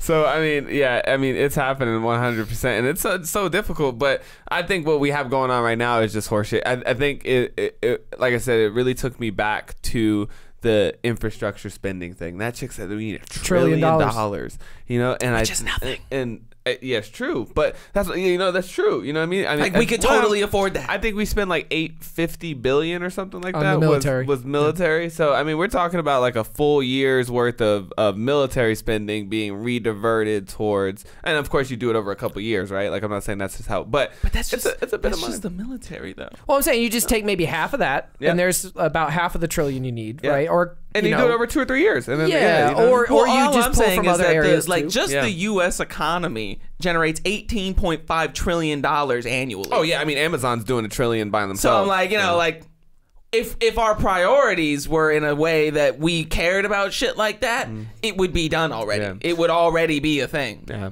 and I mean I already. I mean, obviously I don't vote that much, so it doesn't really matter where I'm at with it, but I'm on board. I'm like, yo, just watching this from just this type of shit alone of just how old it is, it's falling apart. That lady, she said the same thing too. It's like we're living on our grandparents' ability or willingness to spend money and to build. Yep. But ever since then, like people complain about millennials and stuff, bro, it's every generation since then. We're all just so willing to just, like you said, get in and try and make ours. We don't want to like make it better going forward for anybody. The CEO doesn't want to do that. There's no incentive for that. But you have to be a good person for that. You have to be altruistic to care about future generations that you won't have anything to do with. I see some of these mega corporations having profit incentives to come in and be a part of this process if they were to spend $1 trillion on rebuilding our infrastructure. You look at something like Google Fiber, right? And they came into major cities and said, we're going to build these fiber optic systems that are going to be the fastest internet systems that we can make, and we're going to put them in the big cities. And I think if that kind of inventiveness and innovation and technology was put into the grid with $1 trillion, maybe we'd have the Google grid. Maybe we'd have Amazon Alexa grid. I feel you on that, and I like what Rod said. Like as someone who doesn't like the idea of having to pay all these taxes and the bullshit spending that we see it on, if you're gonna take money from me without my willingness, at least spend it on the infrastructure. Make my life better. Yeah, and Make my fucking life better. I could even tolerate. I think I said this in the military industrial complex episode. I was like, I could even tolerate you guys still stealing a lot of it along the way, but just stop spending it on bombs and spend it on roads and infrastructure. Like I'd be way more cool with that than you stealing money on top of the money you're taking from me and then for bombs. Spending it on dumb shit. And I still might not rock with the government, but like I'd at least be like, I'm fucking with you a little bit. Like, you got me a good road. You got me a good road for me. Like, hey, I'm gonna tell you what, they gave me money last year for the pandemic relief, and I fucked with them a little more than I did. Yeah, when they dropped a $600 in my pocket, I said, thank you, Joe Biden. I appreciate you. I looked at that as them giving my money back to me, so I didn't really fuck with them anymore. That's my fucking point. You know what I mean? If I'm gonna give you the money, at least spend it a little bit back on me. It's like the tax return. Spend a little attention on me, baby. Like you know, like it's infuriating on one level, but then it's also kind of like, all right, because it's like you took more than you needed to the whole time, and then you were like, hey, we're gonna slide you some of that back. It's the abusive boyfriend who gave you the roses. Yeah, and it's like, okay. I mean, I guess I can feel happy about this right now, but the whole premise of the situation doesn't really. I still love you, baby. Baby, I be just getting out of control sometimes. I got you. You know how I be getting when you come back from Jerome's house. I got you some flowers, though. It's gonna be okay, baby. I'm gonna take care of you. That's so funny, guys. But moving on, I'm just like, we justify the defense budget, which is 3-4 times what we spend on infrastructure, because protection is so necessary, right? Because lives will be lost. We have to protect ourselves. Well, the grid is just as vulnerable and needs protection as much as we do as a physical place. Yes. You said this earlier today. You said, well, what happens if the grid goes down? What if somebody were able to knock out all of the United States' power? And that's kind of what sparked this conversation a little bit too, is I'd watched this TED Talk where this dude was talking about the cybersecurity threat and like the vulnerability of the grid, not just from our own fuck ups, but if somebody did want to have some type of malicious intent towards us or something. Malicious actors. Right. That this is, it's a juicy I mean, first of all, this is how you start a war, period, right? Yes. When we start World War II and everything, what's the first thing you do? You bomb the factories, you bomb their production capabilities, again, right? Their ability to sustain war. Well, that includes electricity, right? We can't make tanks, we can't make bombs, we can't make any of that stuff. We don't have power like electricity. So the first thing that they're going to go after are the power plants, the grid, and it's not that hard. It's essentially knocking down everything, communications. You can literally end communications. Like if your enemy can't communicate, we'll be back to Morse code. Well, we would be back to that. Well, that travels over power lines. Well, yeah. Also, like even like some landlines, like the idea of like having like that's still electricity. But we had you old could use phones. Radios, walkie-talkies. Yeah, there's still frequencies. But you need electricity to run those. Exactly. Something that's battery operated might survive something like an EMP pulse. But I'm getting like you a pigeon, dog. Yeah, exactly. We're gonna like be able to retaliate in some way, but like if you think about the idea of mutual destruction with nuclear weapons, there's warning systems. Like if you're going to try to bomb us, you're coming into our airspace. Now if you are able to hack our system and fry us from within somehow, you're not there's no like, how are you gonna, who do you retaliate on if a ghost in your system fries the entire American grid? Literally one lady I saw while we were researching this stuff, she said the only thing that's protecting us necessarily is that nobody really wants to go to war with the United States, right? And so I guess that's the pros for having the ridiculously large gun budget. It's like, maybe we'll be careful about pissing those motherfuckers off. Like you said, you saw what happened in Pearl Harbor. We will retaliate with a force that you're probably not really like trying to get down with. We have multiple doomsday machines stationed all over the world that can just shoot nuclear. That's just a nation's defense. What about the guy who somebody said what did you say that dude? Monkey wrenching. Yeah, monkey wrenching. Yeah, the Unabomber was known for monkey wrenching. If you ever knew of him. Yeah, where he just liked to fuck with people's shit. He'd go fuck up your sawmill or bust up your cabin if you're riding dirt bikes around his woods. Was it in the TED Talk that he talks about the AK-47 guys? Yeah. Okay, I'm gonna pull that up. I researched that up on Wikipedia as well. That was very interesting. When we say cyber attacks and stuff like that, it seems very complicated and like, oh, well, only a few countries would be able to do it and stuff like that. No. To take out the power grid would not be as difficult as you think it would be. No. Everything's connected by the internet. Well, it's not even, it has nothing to do with the internet. The internet's part of it. The internet's part of it, but you could take down the entire grid without fucking with the internet at all. Yeah, you wouldn't even have to touch a computer. You could do it with a gun. And you've got to have the right amount of electricity in and the right amount of electricity out, or the whole thing stops working, potentially for a very long time. There are 4 ways that could happen. The first won't surprise you. It's a cyber attack. Anyone who reads the news will know that Russia and China already likely have that capability, that it's not too difficult for terrorist groups to acquire that capability, and that if North Korea can hack Sony Pictures, and if JP Morgan, which spends hundreds of millions of dollars a year on protecting its systems, can be breached, and Target can be breached, and Equifax can be breached, that the much smaller companies that run independent parts of the grid, that control maybe just 1 or 2 or 3 of those flaps on our hot air balloon, can be breached far more easily. And if you're a terrorist group, there's no threat of retaliation because where the hell are you? And there's no objective other than death and destruction. 2, solar weather. Every 100 to 200 years, the sun strikes the Earth with a big burst of energy known as a coronal mass ejection, a CME. The last big one was in 1859. It was known as the Carrington Storm. And it exploded a bunch of telegraphs. So that was the large stuff that relied on electricity. But society didn't care. Who needs telegraphs? Unfortunately, we really do need our national grid. A whole lot more than the people of 1859 needed telegraphs. One of these, a CME, a small one, hit Quebec in 1989. Within 90 seconds, 6 million people lost power. Scientists predict there's about a 10% chance, a 1 in 10 chance of a large CME striking Earth within the next decade. 3, an electromagnetic pulse attack, like the kind North Korea threatened us with just a week or 2 ago. The way that works is very simple. A big bomb, usually nuclear, goes up into the atmosphere, about 30 kilometers of height or greater, explodes, and emits a burst of electromagnetic energy that fries anything with electricity larger than about 1.5 feet. Computers down, cars down, motorcycles meaning down. Don't turn on ever again. Disaster. Yeah, people have this idea that the EMP just like turns them off for a little bit. Nope. Like, no, it fucking kills them. Grid is a little like a hot air balloon, but it's also a little like the Death Star. Because if you hit it in the right spot, the whole thing explodes. Not really, but functionally, it stops working.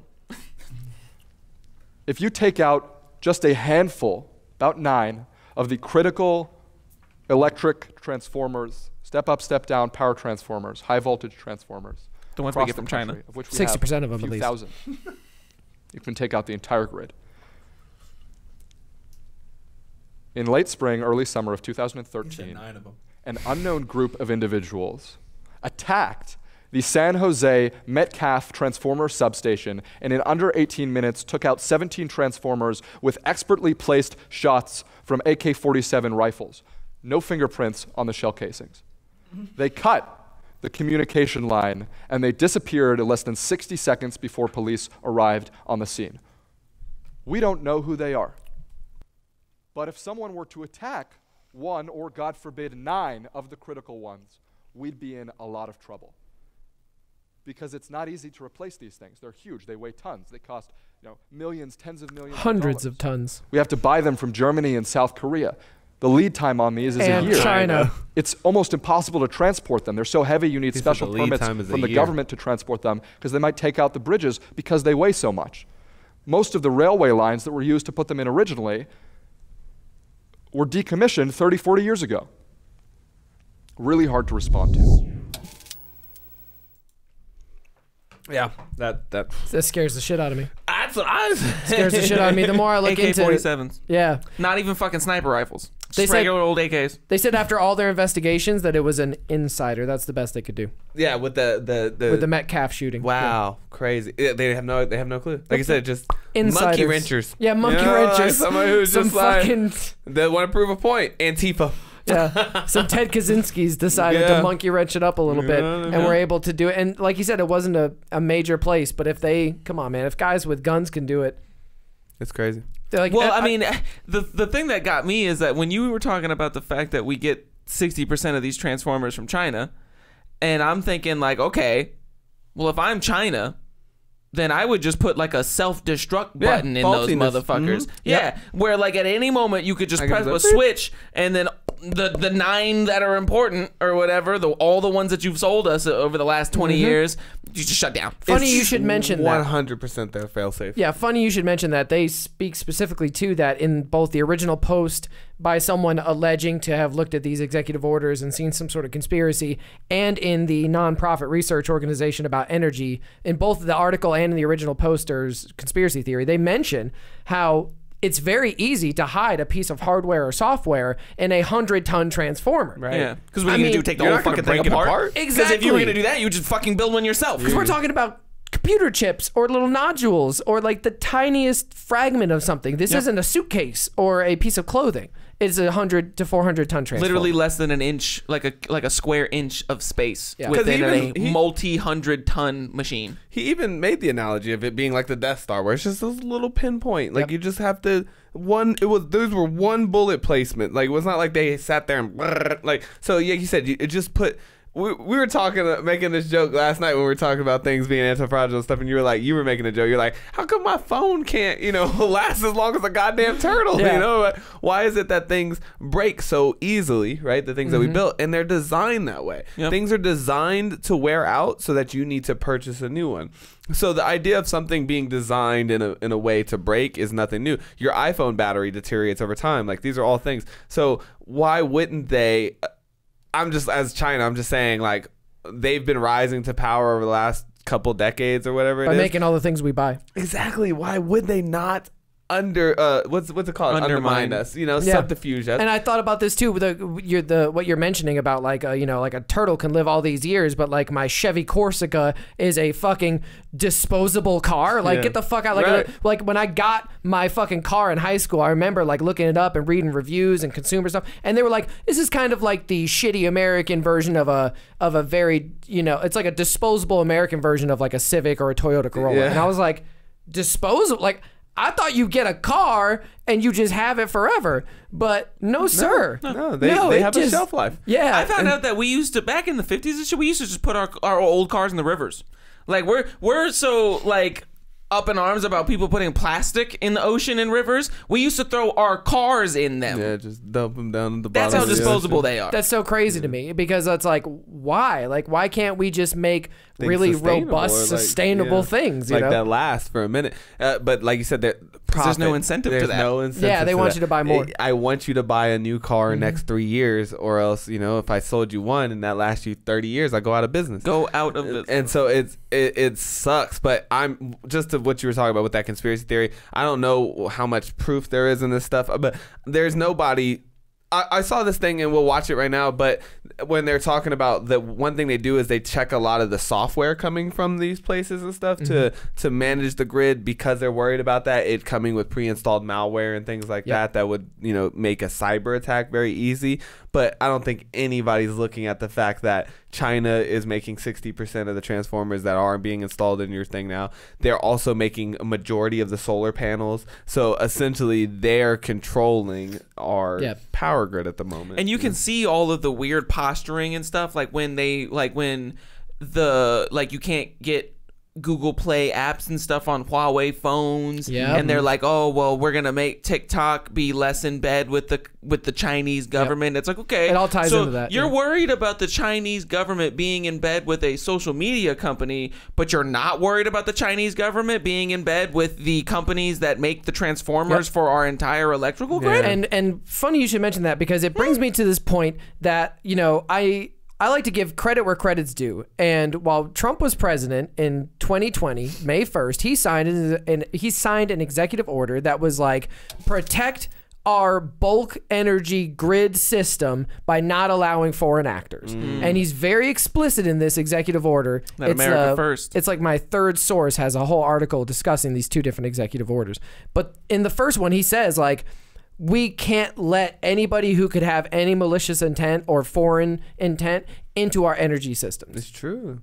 And that's just smart. Joe Biden's first day of the presidency, he rescinded it. Now, I'm not here to tell you that Trump is you know, working for the benefit of America's better good and that Biden is some sort of China puppet. I'm just saying these are facts that happened. There was an executive order protecting our systems, and then there was an executive order saying, get rid of that previous executive order. Yeah, we like those Chinese transformers. And it sucks because, like you said, I'm sure, I don't know why either move is being made, right? You know, and I'm pretty sure it has nothing to do with our best interest. But I like that idea of them, certain things not being cheap, right? Yeah. Like certain things are just, I would prefer quality. I'd prefer to know what went inside of it, you know, and I'll pay extra for it. Like, fine, raise my taxes. But then in return, though, actually buy good power and things that, like, I'm going to depend on, my kids are going to depend on for the rest of our lives. Rebuild these 100-year-old fucking wire systems. You know what I mean? Yeah. And then do it the right way. Like you said, I think that just too often we go for the cheapest option, you know, because in our mind, that's the only thing we're thinking is profit. Cost benefit analysis. Exactly, that's it. But you're not thinking about quality or like what you're sacrificing for that cheapness. And I think that China got onto this a long time ago. They said, you know what, these motherfuckers are so greedy. We could just, you know, if we just start pumping them products for cheaper than they ever, you know, could see possible, even if it's at a detriment to us, because by the way, communist nation, right? It's not about profit and loss to them. They could easily, the growth of the state, right? Exactly. So they will make it cheap. They'll force their workers and everybody else to make it cheap. They'll make it at a loss for the benefit of their state, which could be the destruction of ours if they wanted to go that way. And I just think that we fall right into it with our greedy, like, we want it cheap and we want it fast. The problem is that everybody seems to have these very narrow cost benefit analyses, where like you're only looking at the numbers that show up on the piece of paper. You know what I mean? Like, nobody's thinking about all of the other costs that go into it and all of the other things that you're not getting, that like sometimes there are extra benefits that you don't see from a risky move, but sometimes there's extra costs that don't show up in the bill. Unforeseen consequences. Yes, unforeseen consequences 50 years down the line when you don't think, like they said, PG&E could have fucking swapped out that hook for a few dollars. Literally, it's just a piece of fucking metal. Now there's 85 people dead. Now it cost them $8 billion or whatever the fuck it was. Bankruptcy, you know, like 85 deaths, entire town so much of the inability. And so, but because none of that shows up on the cost benefit analysis at the time, people don't think about it. My quarterly statement looks just fine. Dude, we were literally worried that Russia had brainwashed people and planted them in here, and that they would just kick on 20 years later and do some type of spy shit. But we have no problems with buying these transformers from China. 60% in 10 years. That part just blew my fucking mind, bro. We're putting a lot of trust in them. It blew my mind. Yeah. And are we allies with them? Is that like a thing? Or we're business partners? Yeah, you're business partners. Check your tags on all of the clothing you wear. China and NATO? Or like, I mean, why do we feel like we can, like, they are in NATO. Okay, I'm just wondering why we feel like we feel like we can that's trust the North them America, but they're in the UN and shit like that. Like, yeah, they're represented in multinational political organizations. Jocko Willink had just recently put out this series of podcasts with Dave Burke, where they're going over this new Marine Task Force document that just was published, and it's all about competition and how Marines and stuff are like not just for war fighting. It's also like the competition that states are within each other, and they talk about how you can be in competition with a state and also be on like quote unquote friendly terms with them at the same time. And so like you can be in economic competition, you could be in political competition, you could be in a lot of things that don't, you know, like it reminds me of when people talk about the Cold War wasn't really a war, and I'm like, then you don't know shit about war. Like, that's, as far as I'm concerned, if you don't think the Cold War wasn't a war, you don't know anything about war. And I know almost nothing about war. Yeah, it was a war that was fought like with letters at desks, but it was a fucking war. Yeah, 100%. I mean, just as much as any other war, right? Like the threat of violence. I mean, if we have a war on drugs, you know, or a war on poverty, which are both things that have been stated by presidents, like Facts. you can have a war on anything. Those are declared wars. So without the authority of Congress. And then even like you said too, like North Korea's threatened us plenty of times with this idea of like, hey, we'll just hit you with one of these airburst nukes. My rocket's bigger than yours, though, buddy. Yeah, facts. You know, and so I mean, this stuff is happening not only like with the underfuge stuff, like that's the scary part of it. I'm very glad you brought that up because I had no idea about that and did not see that coming at all. But you know, the EMP thing that they were talking about, that's just all these scenarios are so likely. In that TED Talk, he makes this funny, I guess, joke or whatever you want to say, a bit of the TED Talk where he's just like, you know, alien attack, asteroid hit, I guess before this, like a national or a global wide pandemic was kind of in there. But the idea that these things are just not that likely to happen, you know, like we have no evidence to see why aliens are just going to show up tomorrow and change life as we know it.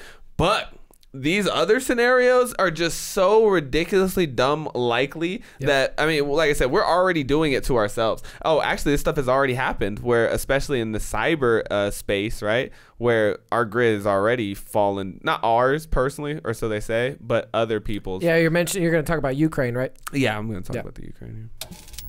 It's just Ukraine now. Oh, not the? No, it's not. It's the royal we of Ukraine. Today, there are more than 9,700 power plants in the U.S. Many of them were built decades ago, when operating a plant required a lot of manual labor, and cybersecurity was not a consideration. But that's changing. Starting in the lab coats moving levers and early 2000s, that shit look like Discovery Place. These control systems through the enterprise networks to the internet for the benefit of remote access, information sharing, etc. Fantastic for productivity improvement and business enhancements, but that exposed us to cybersecurity threats. The heart of a power plant is what is known as a SCADA system. SCADA stands for Supervisory Control and Data Acquisition. These systems are made up of a combination of software and hardware that allow operators to monitor and control plant processes in one central location. Besides power generation plants, SCADA systems are ubiquitous we should make this in more the convenient. manufacturing, telecommunications, and transportation sectors, among others. Today, a typical SCADA system is made up of thousands of components and runs on several different kinds of operating systems. Because of this wide spread of operating systems, it creates a very complex surface that security experts have to understand before they can defend against the many different types of exploits used against those specific That looked like a operating map systems. in Since Black Ops 2010, the number of attacks just like have increased exponentially. The reason for it is that it's a lucrative business for ransom attackers as well as for nation states. A 2015 risk report put out by the University of Cambridge and Lloyd's, a large insurance company, posed a hypothetical scenario in which a cyber attack plunged 15 U.S. states into darkness, leaving 93 million people without power.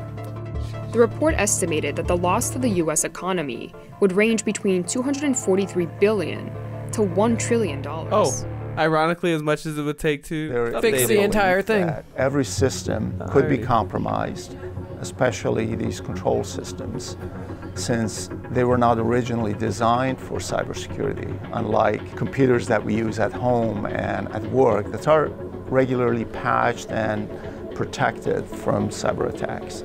As reported in the 60 Minutes episode on CNBC from December 2014, the first cyber weapon to cause physical damage was used in Iran in 2010. We begin with the story of Stuxnet, a computer virus considered to be the world's first destructive cyber weapon. It was launched several years ago against an Iranian nuclear facility, almost certainly with some U.S. involvement. Stuxnet infected SCADA systems that were running Windows and Siemens software within the nuclear facility. It was used to spin centrifuges too fast until they basically destroyed themselves. This was the first time a virus of this type was used to physically destroy something within a power facility. In December 2015, hackers cut power to around 225,000 people in Ukraine. The incident became the first successful hack on utilities. It was believed to have been done through a tactic called spear phishing, where hackers sent emails with malicious attachments to IT staff and system administrators that helped to steal the recipient's credentials. Almost exactly a year later, hackers again shut off power to a large part of the Ukrainian capital. Some have blamed the attacks on Russia. While the attacks were short-lived, it showed the world that Russia had the will and the ability to conduct cyber warfare in this way. Another attack shook the cybersecurity world in 2017, this time in the Middle East.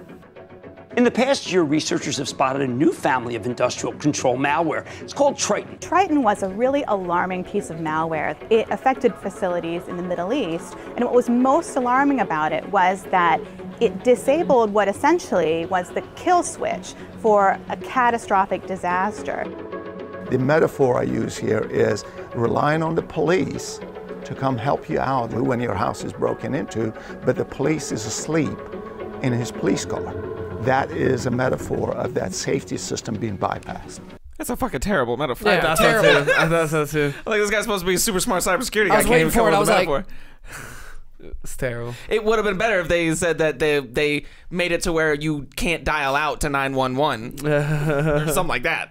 Yeah, you could have made that metaphor a million times better. That was trash metaphor. It's like if the button was asleep on the desk. The police is sleeping in his cop car. This has been 3 Averagely Intelligent Metaphor Police.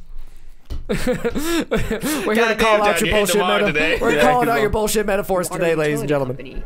Paid $25,000 in Bitcoin ransom after hackers locked the utility out of its computer systems. In 2018, the Department of Homeland Security and the FBI issued a joint alert warning that Russian cyber actors had been targeting U.S. government entities and critical infrastructure sectors since 2016. And in 2019, the Department of Energy disclosed a hack at an electric utility in the western U.S. Though the hack did not cause outages, it did show that our power grid was vulnerable. Most countries that the United States has an adversarial relationship with don't actually want to go to war with the United States. It makes more sense for them to conduct reconnaissance missions against our electrical grid. For that reason, it's more realistic that the types of attacks we see are in the name of gathering information or opening back doors than some embedding sort a kill of switch that you use 20 catastrophic years later when attack you're or ready. Yeah, an selling attack us similar to the one that we 40-ton saw piece of in electrical Ukraine. equipment. Yeah. Scary stuff, man. Super scary stuff. Because I mean, like you said, this stuff is happening already. So I want to kind of overarch this concept, right? So, you know, we're talking about that the grid is faulty right now. It's just old and it's outdated, right? And we're trying to update it, but only to the aim to, like, you know, make it more efficient, make more money and stuff like that, have it more interconnected, because that's what we were talking about earlier, like the pros and cons of being connected versus interconnected, or disconnected and interconnected. And this is what I was going to say. This is the part that sways me away from the ultimate collection of the grid, because it opens you up to the way you do that, the way you make it more interconnected is through the internet. It's through, you know, making it digital, I guess, essentially, and that's gonna allow you to do all this stuff. But then it just opens you up to the cyber threat, and then now the cyber threat isn't just this little guy here that knocks out small town Indiana's power. It's 93 million people. It's the whole West Coast. It's the whole East Coast. It's the whole whatever. And like they said, it could be catastrophic. Yeah, I'd love to check out. I have a highlighted blurb in my document, and it talks specifically about this idea that the electrical grid is under additional scrutiny due to the way grid modernization efforts have increasingly bridged the gap between the physical, operational technology and information technology systems used to operate it. So they're just saying the modernization is allowing it to be easier to hack. There's another thing here. You know, the separation between them has narrowed as grid operators incorporate new grid management systems and utilities install millions of smart meters and other internet-enabled devices on the grid. Yeah. And I made a comment about it when we were watching that video when they were saying, like, yeah, they made these SCADA systems so that way they could monitor the plants and everything from one central location. And I made the kind of offhand comment about, like, oh yeah, we should make that more convenient. Yeah. But as you know, like, I am very much not so much a huge proponent in the idea that convenience is always a good thing. And I think that, you know, when you make it more convenient to monitor yourself, you also make it more convenient for other people to monitor and fuck with on the other side. Yep, exactly. And this says here that there are around 3,000 electric utilities of various sizes operating on the U.S. grid under a variety of regulatory jurisdictions and business models. And that just really jumped off, like, my whole thought process of, like, well, there's got to be some sort of, like, system, right? No, it's just there are 3,000 different business models. So if some might use Windows or Linux or Siemens or Huawei if they could, or like any of these other, like, you know, Samsung, whatever their network is, it's all different. There's no regulatory system that's like, you need to have this many firewalls or safety regulations or fail safes. It's just like, hey man, however you want to make this money, however you want to make this guap, you know, just pay your taxes. Well, not really. You don't have to, you know, give us enough money in the lobbies. You don't have to pay anything. Yeah, facts. Well, that's when I was watching that, how that's part of that I cut out of that video we were just watching, but they talk about that, like the small companies, right? They might not be as likely of a target because they don't serve as many people. But at the same time, they don't have the same type of cybersecurity budget or whatever fail-safes that a bigger company might be able to afford or install. They said JP Morgan spends hundreds of millions a year on cybersecurity. Still got hacked. Yeah. Still got hacked. Still. And these guys are not doing that. Yeah, these no. motherfuckers just it's like your grandma using the internet. Like, she has no idea how to protect herself from a fucking... I definitely can see, like, if you're going to connect these, like, as a hypothetical, if you have these rural places that don't necessarily provide a lot of power to millions of people, but are interconnected to those parts, but they are not regulated the same way, then I can see how the case that John's making for the oversight and the regulation, in the sense that it's like, well, if you're going to have these little guys who don't have the budget to protect themselves properly on the same system that everybody else runs on, and they're much more vulnerable, then it's like, well, that'd be like if you wanted to take down that, if you wanted to intentionally cause that fire in Paradise, you could just take an AK-47 and shoot the hook. If you knew that the hook was a vulnerable part, instead of trying to take a plasma cutter and cut the legs of the entire tower, because that is reinforced steel, whereas the hook's already worn down and it's rusty, and you know it will break easily, and if you did that to enough of the power lines, you could bring the whole system down. And so you could make a case for, like, if you're gonna have them connected, then you gotta have everybody on the same goddamn page. We gotta all be on the same page. And the Department of Energy is not doing enough with these regulations, obviously, if, you know, shit like Texas is happening right now. With our limited knowledge, obviously, like, we don't know all the ins and outs and all this stuff about it, but where you at with it? You thinking that we should consolidate our grid into, like, one unified thing that's maybe federally, like, regulated or something like that? Or do you think we should more commoditize and make it more like private and individual and less connected? Like, where do you think you're standing with it? I would go with spending $1 trillion to come up with the best solution, because I think if you throw cop out, well, I can give what I think my best solution is, but that's step one, is to get the funding. Because if you don't have $1 trillion, what are you going to do, right? So if you get $1 trillion and you can rebuild this system, how would you rebuild it? You'd probably do it the most secure way that helps the most people. So you would find maybe interconnectivity is the best. You know, maybe the idea that if it's all interconnected with all the same security measures and all the same fail safes, then that's the best option.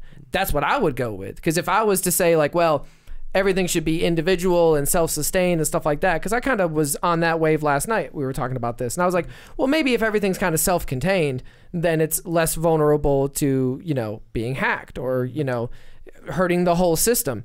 But then, boom, one outage, one winter storm, one bad summer, one power plant explosion. Yeah, you could really just, if your area can't get help from somewhere else and the weather's making it so nobody can get to you, you know, people die. You get these 85 deaths. You get something like people freezing to death in Texas, where we're hearing, I saw dozens dead in the cold weather. But I actually think we might be making the mistake, because I think, like, the interconnectivity actually saves you from the fact that, like, So, like you said, if because I did notice that when they talked about the Quebec getting knocked out, they were fucked because that's 93 people on the Quebec system. And then, like, what we saw with ERCOT was fucked because they were just isolated. I think the interconnectivity actually protects you from that because then these guys over here will know when something goes wrong immediately, and they'll be able to cut you off or whatever, but they'll also be able to reroute you energy and stuff turn too. certain flaps closed and certain ones open. Exactly. And stuff. So maybe that is the fail safe from that type of stuff. But like maybe it's not a type of situation where you do take out 9 of them and the whole thing goes down. I don't know. There's tons of cons to interconnectivity. Like the hacking is a huge con to it. Yeah, that's true. Because then now if they get into your system, your system's the whole system. Or like in something like a surge where one thing fries, the energy goes to the next fail safe one, that fries, and it domino effects. Yeah, like there's tons of cons to it. But I think in my utopian ideal, it would be that we were secure enough, but all connected to be able to prevent some of these deaths. That's where I'm going with it too. I mean, like, you know, like if it was up to me, or just where I sit with it, knowing the little bit that I know, I spend the $1 trillion to update the whole system and get everything, you know, like up to par, but I also consolidate it. And I'm only just going from what I've seen them doing. Like they were talking about earlier, we came from that spider webby, like, you know, everybody's doing their own thing type thing, and PG&E and these companies have come through consolidation. But what I think we're seeing the most problem with them is there's no oversight of them, right? As they consolidate in these big groups, and they're just doing whatever the fuck they want, oversight. Right? I think that this is something that should not be privatized. You know, like I understand that we're a capitalist nation, and I believe in that in certain instances, but there's a lot of other things that are just state ran or government ran because of how dependent we are on them as a nation, right? And I think that this is one of those things where we need a little bit of that hybrid. So I would love this to be, I don't know how you get them to do this, you know what I mean, obviously, so that mucks it up. Like, you know, maybe some people don't want to sell or whatever, but I would love to see this get absorbed into the Department of Energy, and the Department of Energy runs the grid. You know, it's not just based on each individual company and their own profit models and all that stuff. I think it should all be interconnected, all have the most ridiculous security system, because it's just so important. It's just too important for us to be just thinking about dollars in this. Yeah, it seems like free market isn't the best solution to my energy. Nah, it just doesn't. I mean, maybe it is. I'm not an economist. I don't understand it on like a super intelligent level, but the idea that like when your power is in more demand and now it's like you left your light on and you owe $16,000 during this Texas thing, like that blew me away, because it's like, I understand supply and demand and how that profit works, but we're talking about a light switch. How are you supposed to know? How are you supposed? You know what I mean? Like, how are you gonna go out there? Well, you didn't go out there and check your meter. You didn't see what kind of kilowatt per kilowatt you're running on, and like running on at the moment. So. Yeah, I take the opposite stance, mostly because of the point that you guys just made, which is it's just a shirking of responsibility from yourself to the government. And I don't want the DMV running my power any more than I want them running my Department of Motor Vehicles. I think that, you know, each area should decide for itself. So I think that, like, in some areas, it's best to have it on a state level where, like, the state can regulate the whole state's thing. Sometimes you have states with very drastic environments or situations, like in New York, where you have the rural area of upper state New York, and then you have downtown Manhattan and stuff like that. So maybe New York City should be on its own grid, and then, you know, New York State, the rest of the state has its own grid, and, you know, if they want to be interconnected. But once again, I always fall back to letting people do what they think is best and letting them suffer the consequences of their own actions. And the same thing that happened to Texas. Texas in 2011, storm comes in, everybody's like, you guys should really weatherize this shit, and they were like, I don't think so. It's not going to make us any money.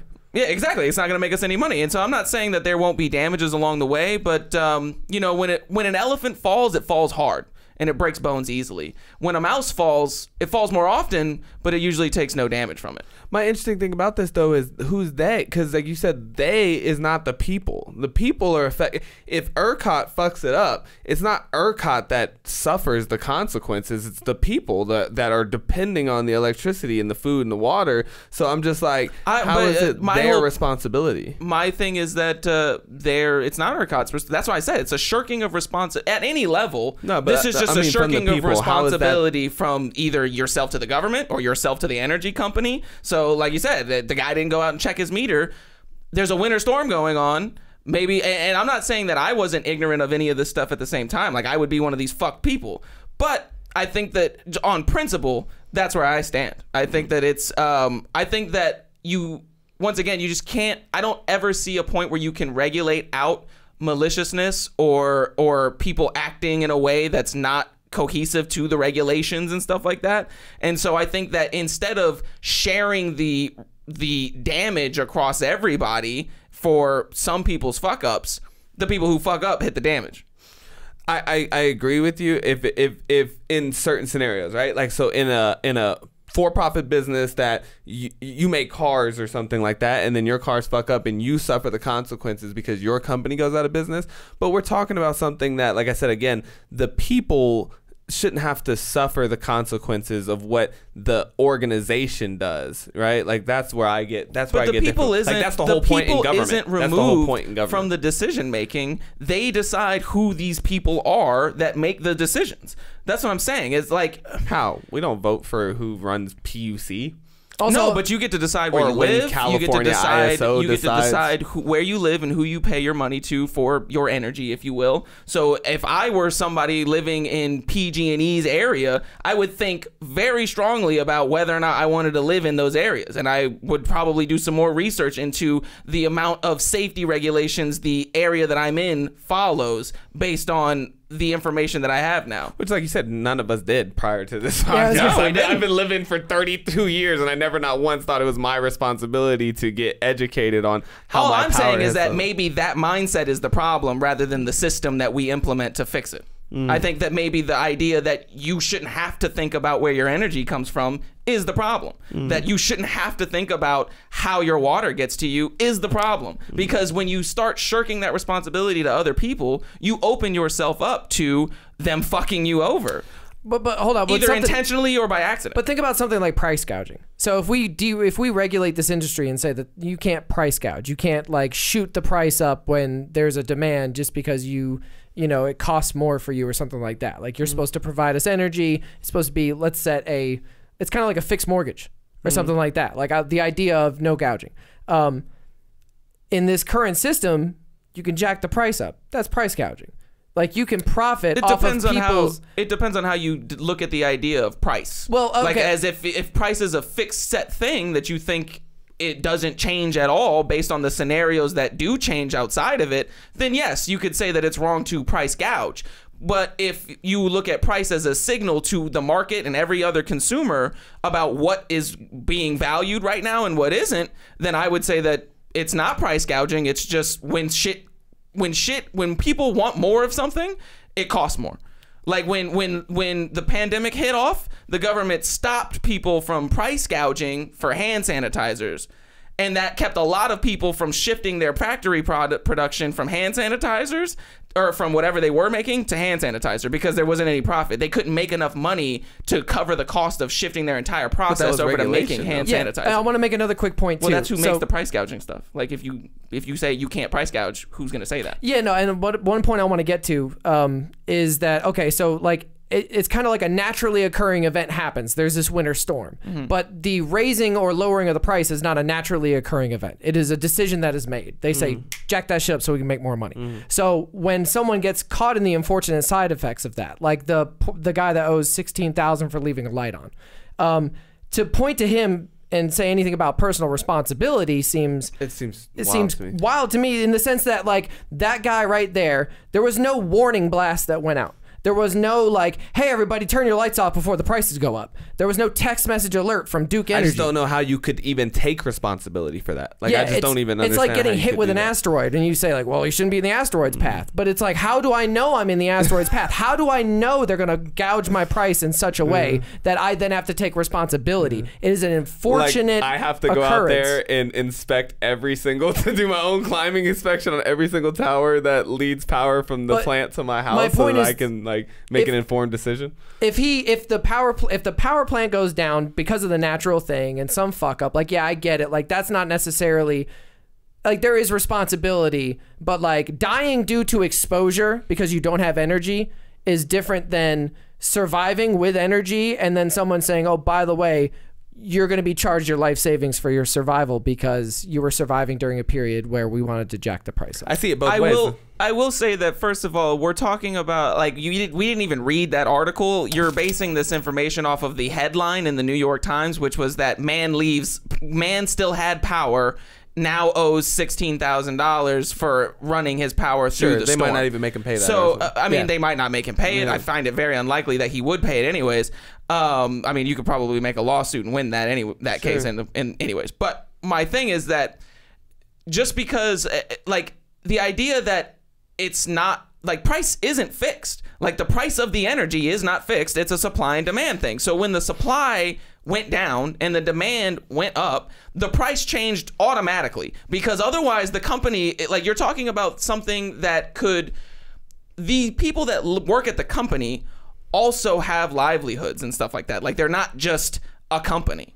So, and there's things that they have to pay for. And you can't just say that, oh, well, you're price gouging me because you're being a dick. Now, sometimes that's happening. I'm not saying that people aren't dicks, but I'm saying that I don't see you being able to regulate out the dicks. I think that you still get dicks when you regulate, especially if you're going to interconnect everything, which shares the damage across everybody, rather than focusing small amounts of damage on the areas where it's sustained. I would say something like an Emergency Relief Act or an Emergency Price Gouging Act would be required for a situation like Texas, where. But like he's saying too, this wasn't if we're just using this example as a thing, that wasn't price gouging. Like, the supply was ridiculously low and the demand went ridiculously high, so the price of energy went up. I would argue so that that's not like there's that's almost no accounts of price gouging, because the only way that you'd be able to raise the price on something is if more people are demanding it of you. You can't just come out and be like, hey, yeah, I know yesterday you guys were buying those eggs and there really hasn't been any change in the supply of eggs, but I'm going to charge you $50 for this carton of eggs. Nobody would buy that. You go to the next guy who's keeping his prices at the same because the supply and demand hasn't shifted. Right. But what I'm trying to get to is the part where you were talking about the personal responsibility, right? I don't understand how that, like, the man's you're running your lights one day. You run your lights all the time.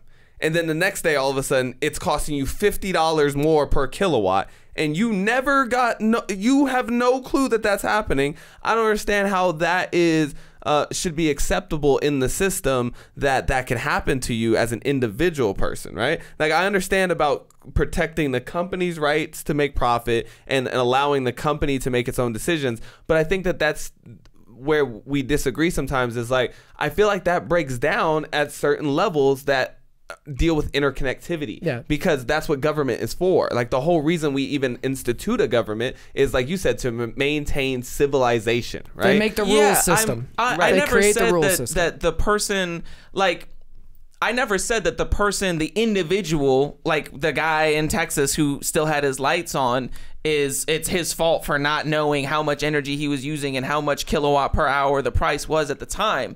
I'm saying that at every level, from the individual to the government action, there are shirks of responsibility, and it's up to an individual to decide how much responsibility they want to give to someone else. Not that it is their sole responsibility to know everything about their energy. And so what I'm saying is that if, like, you would have to, like the foot vote. Everybody's talking about the foot vote, especially recently with people fleeing from places like California and New York during the pandemic.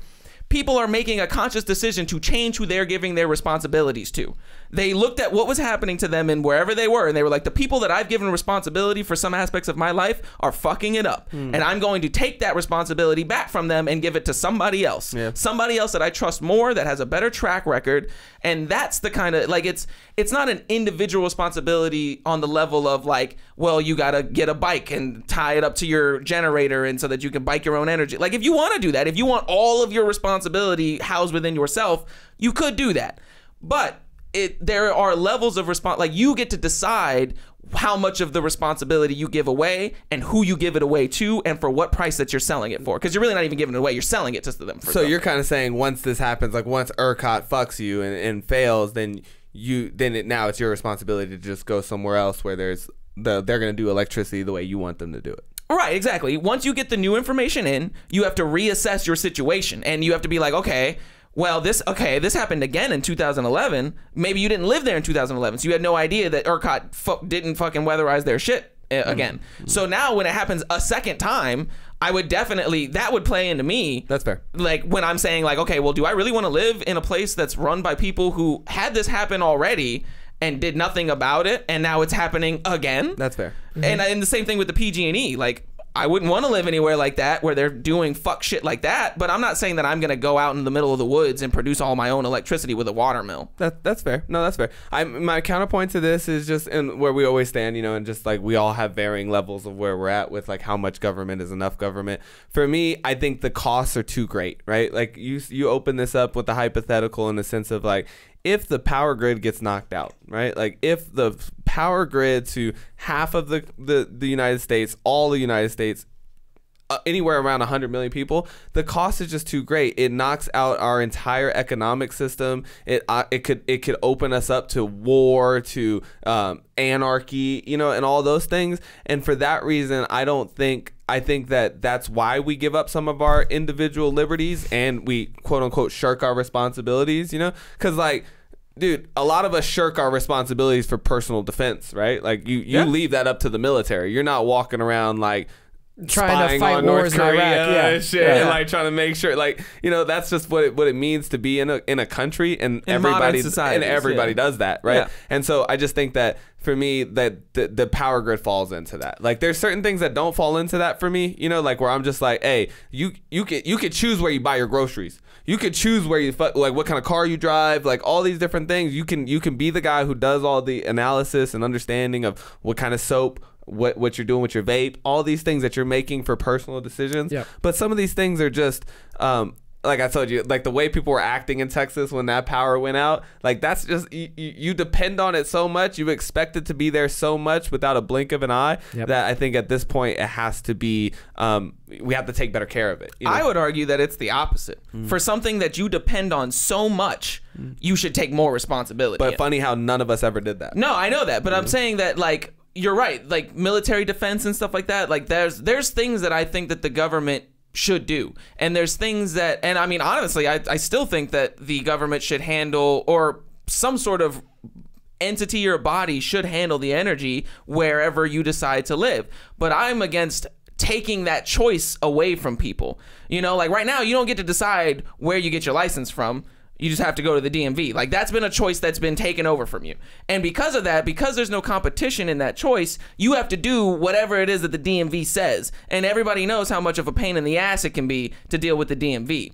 And I'm only making that comparison not because I feel like they'll be, you know, like the people that work at the DMV will be the same people working in the energy sector, but to remove that choice from people about something that's so important to them, it just doesn't sit right with me. I think that if you want to go somewhere, like there will be sections, like for a hypothetical, maybe the eastern seaboard stays all connected, but parts of the western seaboard decide to split apart and do their own thing and have their own kind of regulations and stuff like that. You can decide like, hey, I'm more of an interconnected person, even though I may not like living in the cold, my electricity and it being interconnected with everybody else is more important to me. So I'm going to decide to make a cost-benefit analysis and live on the eastern seaboard. Whereas other people will be like, you know what?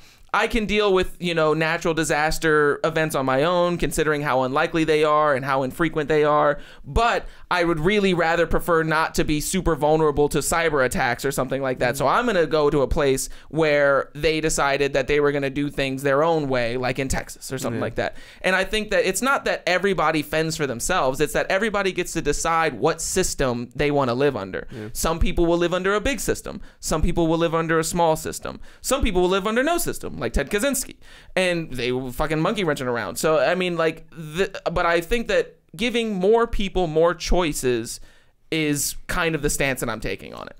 I love it. More opportunities. I love it. I think the only thing that needs to go hand in hand with that is the information. You know, like that's right. Yeah, that's the thing that's that the important right? part. And this is the part that we talk about with all of this. Like anytime you want to talk about the responsibility, and less government and stuff, is the sucky part about that side of the coin is that you might be one of the 85 people that died before you got a chance to know what you were dealing with, and there might not be access to that information. But think about it this way. Think about it this way. If you use food as an example, there are many cases before the USDA and the FDA and stuff like that were implemented, where cases of bad batches of food products killed many people. But let that same thing happen under the USDA system, and now you have hundreds of millions of people suffer from that. It may happen less frequently, but the consequences actually add up to more people being dead when you compare the timelines. And that's what I was making the idea of, like, small damages spread out diffusely across the land rather than giant damages on everything at the same time. Because when you look at it, most of the time you see that these large cataclysmic events cause way more damage all at one time than the accumulation of the small amounts of damage over that same period of time. So just because, like, you know, if nuclear war happens once, it fucks up everything humongously. Whereas if small individual spats between groups of 10 people happen every single day, you have way less people dying. Yeah, sure. Okay, so we're moving on to what else I think is another big issue with this whole power grid, or just whatever I noticed from this conversation, was that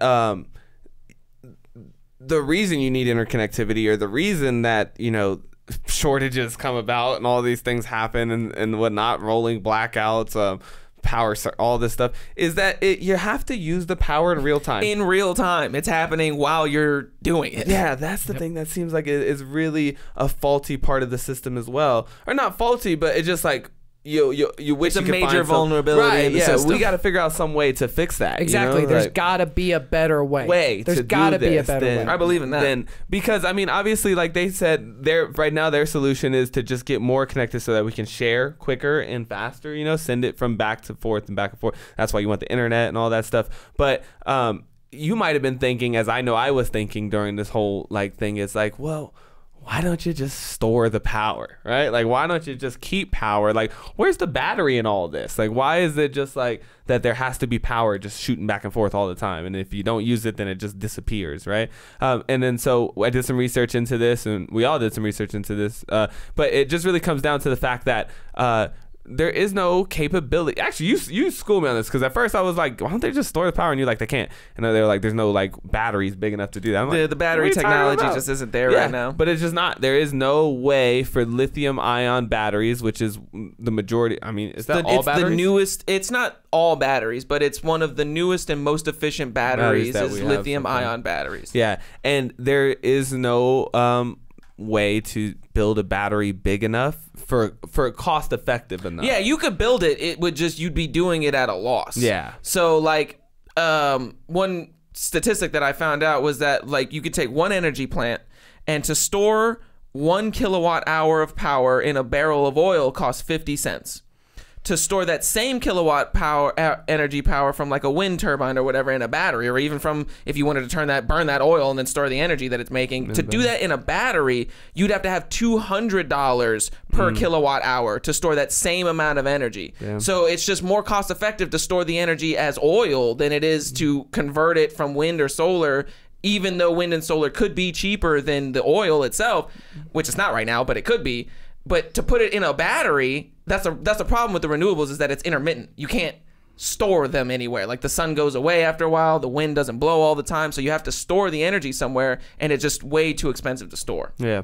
But I mean, it's intermittent already, you know what I mean? That's what I see already. It's even on coal systems or anything else like that, you know, they all Who knew that coal could freeze? The whole system's intermittent, right? Yes, that's true. I didn't know that. Well, that's the thing about like the idea of like a gallon of gasoline that's oil. Like it's like you don't need a battery for oil. Yeah. You just burn it. Yeah. You know, you got your energy right there. I mean, you can't burn it into a battery and store it for later. Like, you can't just keep using it. But storing it in the pre-generated, the thing is that you can store the fuel pre-generated, but you can't store the sun fuel pre-generated because you just can't cap the sun and like, we're going to hold on to the sunlight for a while until we need it. And that's the cost benefit part that blows my mind, is like it's cheaper to mine the earth blood from all over the world than it is to harness the wind or the sun. Well, I mean, to harness the wind and the sun requires quite a bit of mining on their own as well. Like the materials that go into it are steel and concrete and cobalt and lithium ion. Those come out of mines. On like a big brain level though, of just like that, just like if you look at it from a zoomed out perspective of like it's easier to get earth blood than to harness the because you've been Doing harvesting it Earth forever. blood for 120 something true. years, Yeah, right? you've developed ways to do it just cheaper. barely started grabbing wind. Like, let's not forget that. Let's not forget that it was only 60. Was it 80 years ago? Yeah, no, 60 years ago. I had the math right. I'm not good at math.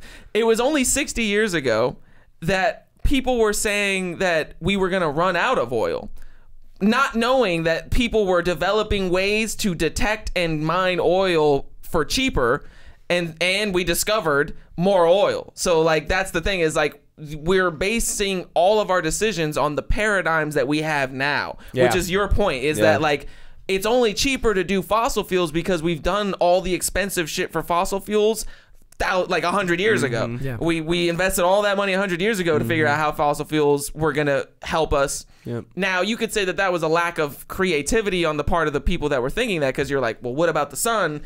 It's right there. You guys never thought, like, and it's so funny. Ollie blew my mind one time when he was like, everybody gets their energy from the sun. Yep. No, you know, that like shit fucked me the up. plants get their energy from the sun, and then animals eat the plants and get their energy from the plants, and then we eat the animals and get our energy from the That animals. shit made So me- it's just all of us are just transferring energy from the sun into ourselves. That shit made me 80% vegetarian, and I don't eat pork anymore. For that one soul, he planted that one seed in my brain, and I was like, oh, I get it now. Because he was like, yeah, that's why a lot of Muslims and stuff don't eat pork or whatever. Like, why people? Because pork, like, it's 3 times removed from the sun, right? The plant gets the energy from the sun, then some animal eats the plant, right? So that's 2 times removed. And then pigs are like the only animals that eat other animals too, right? And then so they'll eat, well, they eat everything. And so then you're talking. That's the reason why they don't eat pigs, is because they're indiscriminate eaters. Facts. But They'll my just point eat garbage. is they'll eat. So, I mean, even if you think about a cow doesn't eat, it's a herbivore, right? So, I mean, but the pig's not. And then you eat the pig, and that's just really, really dirty energy that you're trying to run on. I there. will say, though, there's a lot more going on than just like, so what happens when the animals eat the plants is that they do things to the plant material that you can't get from plants. I mean, meat is one of the most nutrient dense forms of food ever discovered by human beings, which is why they think that the large prefrontal cortex brain growth that started was after we discovered fire and began to cook meat. Because before that, you couldn't eat meat. It was all raw, and our digestive system couldn't handle it. But we were eating plants. But after we began to be able to cook meat into a way that we could eat it and get the nutrient density, because what happens is the meat dense, like it's like concentrated nutrients. But there are problems with meat too, especially when you talk about industrialized meat. I'm not gonna get on my meat soapbox, but there's other things happening than it just being dirty energy from the plants. I get you and all that, you know, but I'm like Sadhguru with this shit. You know, for me, it's just got to be clear evidence. I don't want your science. I don't want to hear about how you studied it and all this stuff. Fuck out of here. Nature is really self-evident in how it works. I can see what he's talking about with that sun shit. Well, I mean, you know, you like to just talk said, about the all Native power gets Americans from and sun. stuff. They rarely ever ate plants. Their diet was mostly buffaloes. Lots of animal products. And they, I corn. mean, They had a lot of corn and like squash, but yeah, that was not like the majority of their no, diet. I mean, and you're talking about after they would have been able to learn agriculture, because corn, the way it's grown now, is not the same way that corn used to grow naturally before it was messed with agriculturally. Yeah. So, and you just I said mean, as buffaloes, hunter- which are not pigs, but I mean, No, they're not pigs. I mean, buffalo are not indiscriminate eaters. They're grass eaters. They just eat grass. So, and I mean, like, that's why I eat grass-fed meat. I don't eat soy-fed meat. Like you just said too, farming hadn't really been invented yet, so you were eating what you could based off of what you could hunt and gather, right? Which was mostly berries and nuts and stuff, but you hadn't got to the point where you could grow plants as abundantly as you can now. And so I think it would have been harder for them to eat mostly plants. I don't live in that situation. And again, I don't care. Like I said, I'm not like a anti-meat person. I eat meat, you know. I'm very like I'm just putting the other side of the information. I mostly stick with the chicken and the fish, and then I get a little bit like it just is like hierarchy period for me. I'll eat bacon. So, I mean, you know what I mean? Like, I'm not sitting here on a soapbox and the bacon's fucking delicious. But I just went, just from that point alone, I'm just saying that's the shit that really pushed me towards that, because I could just see it. It just made so much sense. Transfer of energy. Like you said, like the all energy on this entire planet, the coal, the fucking everything anything, it's coming from the sun. And it would make sense that the cleanest, purest, or the best form of energy would be as close as you can get from just getting it directly, right? Feel that? We love that sun so much, man, that we we do all these things to get little mini suns in our rooms. Well, I will say, we love that actually, shit, now that I dog. think about it, there's parts in the ocean where life exists where the sun, like no sun rays actually reach. Yeah. So I guess that's not even really a true statement. The sun, like not everything, but most of the energy that comes. But what does that stuff feed off of, right? It feeds off of stuff that settles down from the sun, right? Like, so I don't know enough I about don't the know. ocean. We'll have to look. I don't know enough about the ocean to figure that out. What can live with zero sunlight? Because there's different things. I mean, they found bacteria organisms, lived right, before. you know what I mean? Yeah, so it's like sure. Is there ever really zero sunlight? Sure. Well, no. I mean, there hasn't been. The galaxy formed That's around the point. sun. So, So. I don't know. I'm pretty sure that should get its energy from the sun. Possibly. And I just know that I know it is a fact that there are places so deep in the ocean that the sun does not reach. Yeah, no, and there's life. I mean, shit. There's They found life happening under in the Antarctica. dirt where there is no sun. So I mean, it's like. I mean, where you think Cthulhu's hiding? Yeah. He's down there with no sun. I'm just saying. Optimus Prime too. I don't know enough about the ocean to say whether or not the bottom of the ocean gets its energy twice removed from the sun. Three times, dude. Like, plus, don't fish float when they die? So I don't know. But don't shit sink though? Yeah. Like I'm feeling like things sink. Yeah, they do. Some things sink. Sediments and stuff and all that, like plankton and all that shit, come from the top of the ocean, not down from the bottom. Plankton move, dog. Look, hey, I don't see life coming from underneath, like from the middle of the earth and floating upwards. Well, so the I'm pretty heat, sure any.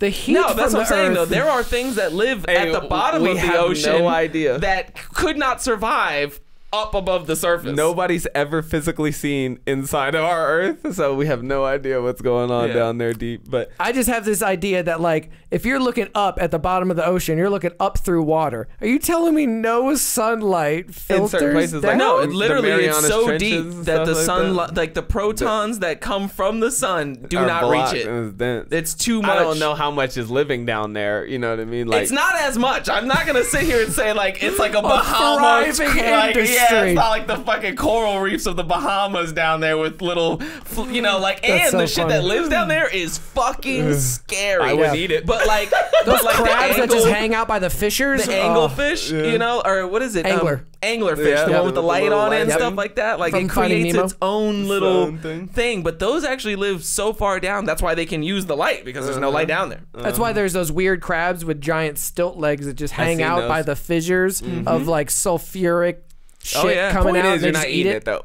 Like, Well, like you're you getting zero said, we energy haven't from figured out a way to harvest know. them.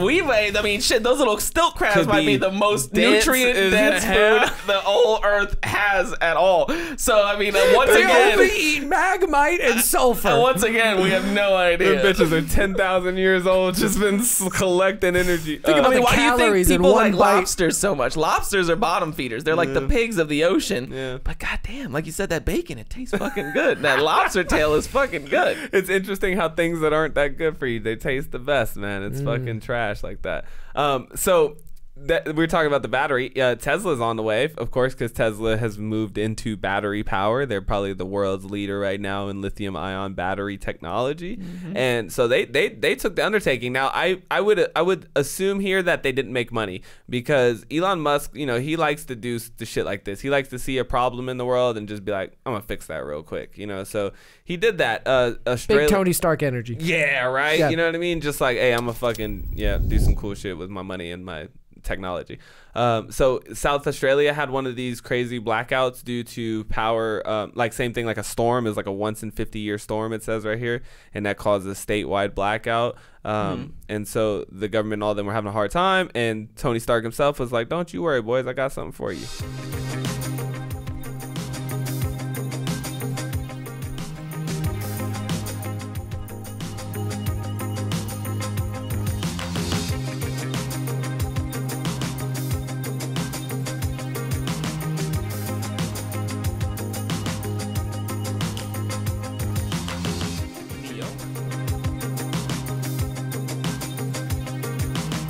In record time. In A lot of 100 fossil fuels being burned out there in the middle of the fucking South Africa. in 100 days. Damn.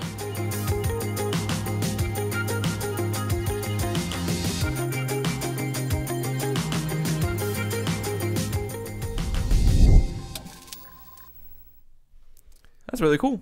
Yeah, it's super cool. I mean, like I said, not only did they do something groundbreakingly new, they did it in record time. I mean, dude, Tesla or just anything Elon Musk does is just insanely cool, man, and now, it works so great. For the listeners and the viewers, we don't have to watch it here, but I encourage you to go look at where they get lithium ion from. Yep. That's all I'm gonna say. Yeah, I think that this is where you're always in a faulty mindset with this stuff because it's like nobody's sitting here saying that it's going to completely eradicate the problem. All they're saying is it could be a better solution, right? And I think that we should always be looking for better solutions. Like if I look at my own life, I spent 24 years of my life, longer, 27 years of my life eating junk and garbage and just fuck shit, right? And then one day I was like, you know what? I don't think this is actually the best way to do this. I should try something new. And so I started trying new foods, and I would actually argue that you were trying old foods. Okay, fine. I was trying old foods. But my point is I did something different and I got a different result, and a result that I see more beneficial. Did it make me perfectly healthy? Did it fix every single thing that I've done since I started eating 25 years worth of junk? Probably not, but it's definitely made me feel and operate a lot better. So I always think it's weird when you take that stance where you're just like, why are you going to try and update the system? Why don't you just stick with the system that you got? I'm like, well, why wouldn't you try and, you know what I mean? Like, make it better. I'm not telling anybody to do anything. I'm just saying, like John, like I said to John, you wanted to know the devil you were getting into a deal with. And that's all I'm saying for the viewers is like, I'm not telling you that Elon Musk building this giant lithium-ion battery isn't awesome for the grid in Australia. I was trying to say Antarctica. South Arctica. Yeah, they don't need batteries up there. But or maybe they do. I don't know. But there was a quote that I saw on Instagram the other day, and it said, before you start trying, or it said, look to subtract things before you start trying to add solutions on top. And I think that's why I kind of made that caveat when you were like, oh, I'm trying new foods. They were new to you, but they were actually old foods, because new foods are the shit, the junk food, the processed shit. Like, that's new food. Old food was actually what we find out is more healthy than that. And so all I'm saying is that there's a old way, like we kind of talked about it last night, like nature had this incredible system set up where the shit that we used, or the waste that we produced from what we did, was still part of the system. Whereas right now, the system. Huh? It fed the system. It was the system. It was part of the system. Yeah. Now, I'm not saying that we should all go back to being cavemen, because not a lot of people can live in that civilization. But I'm just saying that there's always another side to these coins. You know what I mean? And I've always been very interested personally in looking at the other side of those coins, the dark side of the moon, if you will, the side that you don't really get to see, the one that nobody talks about. And I'm just presenting that to other people, whether or not they want to, like, they think like, oh, well, I actually agree with Rod, and I think that we should try to push forward into these new boundaries. Like, it's up to them to make their own decisions. But again, I always think that more information is better than less information if you're going to make a decision. And so I'm just saying, this lithium ion isn't just like, it comes from somewhere. You just want people to know that there's no magic pills. There's no magic. There's no such thing as a free lunch. Yeah, like you know, like the fix of lithium ion batteries comes with a cost, and sometimes that cost is children in Africa mining lithium ion out of the ground. I'm not saying that you can't have lithium ion batteries. Who am I to tell you what to do? But that's what's happening. Same as if you want to get your cheap hamburger, there's a chance that they were just throwing the live whole cows into a tenderizer machine. And so, like, you have to understand that with your choice, you are either promoting or boycotting, essentially. And I respect that. I think that that's a noble cause, but I think, and this is just my interpretation of what you do and how you present those. You always seem like you're presenting it as it's like it's a bad idea to go here because there's cost there too. And I'm like, you're right. Yeah, there's cost there. I'm not negating the fact that there's cost there. There's cost of this. There's cost of that. But some costs are not equal to the cost of other things, right? Like the benefits of certain things can far outweigh their costs. And so I get if you always want to point out that there's a cost, but then it's also like you're like you know, criticizing the people for wanting to find a better solution. You know, you're just like, well, you renewable, sustainable energy folks, you think you know what you're talking about, but you don't. And it's like, I mean, there still could be a lot of benefit just because there's a cost. I never said that there wasn't. And I mean, it sounds like you're just really upset with the way that I present the information, which is valid. Lots of people have been upset throughout my entire life with the way that I present information. So, I mean, that's not surprising to me. But, I mean, I feel like my point's still valid. Yeah, is that there are negative consequences to every solution, to everything under the sun. That there's negative consequences. There are no solutions. There are only trade-offs. Right. That's the thing that you like to stand on. But so then they also created batteries for your house too. So that's really dope too, which is exactly what we were talking about in the sense of like it's a little itty bitty battery that goes on the side of your house and it will store the solar energy or not or whatever. Like if you have an electricity grid and it's running at peak whatever, you know, like there's a surplus, it'll store that surplus for you and then you can use it when there's a decrease or a shortage, right? So it's like a little home generator type battery thing. And I mean, you know, I'm sure that there's all types of different trade-offs to making these batteries, right? Like I thought about this when Tesla came around and stuff, and I was just like, okay, you know, you're not burning coal, but you have these gigantic lithium-ion batteries. They're gonna die over time. Like, what are you gonna do with those batteries when they die? So how do you get your electricity? Right, you know, that's another thing too. So it's like, you know, that sucks, but it still feels better than. And I say feels because I don't know, right? But it feels better than burning the gas constantly every single day, right? Like it does seem like what people say, it's more renewable, right? It's like instead of using a plate, you use a paper plate every day. You know what I mean? It's like now we're not just using a paper plate every day. You're using a plate that you can reuse. Like you can reuse this battery over and over and over and over and over before it becomes waste. And so that seems like it's really cool. And so it's doing the same thing too, where it's like helping people kind of bring their energy costs down and stuff. My point is it's the batteries, man. We got to figure out a way to make these batteries, whether that be, you know, store this energy. Right, we got to store this energy. Find a way to store energy, because if we can crack that code in some way, right, I think that would just do so much, maybe not to solve all of our problems, but to solve this fucking power grid issue for sure, right? Yeah. Like to turn the instability and the unpredictability of the grid and all these things. I think that one of the solutions to that is figuring out this battery shit. What if we figured out like perpetual motion or the idea of free power or cyclical power, like the idea that it's like infinite, or the idea that it's you know what I mean, like it's constantly reoccurring at a certain whatever. Yeah. Basically, I'm trying You're talking about figuring out a way to make our waste feed the system. Facts, essentially, right? yeah. And that, I think if you are a perpetual power machine, something that created energy that just created energy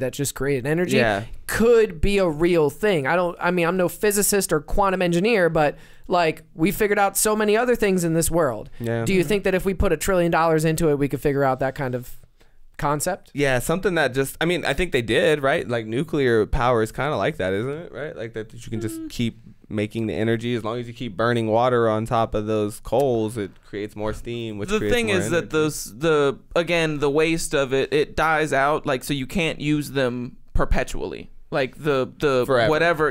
whatever radioactive material you're going to use to make nuclear energy, although it does last longer and than the stuff that we use now, which gets burned up immediately, the downside is that when it does run out, it's a very costly thing to waste. Yeah, it's not an easy thing to kind of like you were put talking away. about before. It's like a nuke, like it's like a big impact versus a bunch of little impacts along the way. But I think that, you know, hopefully in the future, and it's a utopian ideal, but I wish that, you know, we get to a point where like we pour water over this one side of this piece of uranium or plutonium or whatever, and then we flip it over. Yeah. And when you flip it over and you're working that side, it's There's charging up the something other that side. recharges that one. The bottom of the pillow is always getting cool. Yeah, exactly. It's the pillow We just gotta theory. make sure that we stay on top of these motherfuckers and they're not just burning coal to fill up the plutonium underside when we flip it. You know, Yeah, like, exactly. We can't be like, look at all this. When we flip it, it just goes back to it. And it's like, but what's happening under? Don't worry about what's happening. Don't worry under about there. the man behind the curtain. Yeah, don't worry about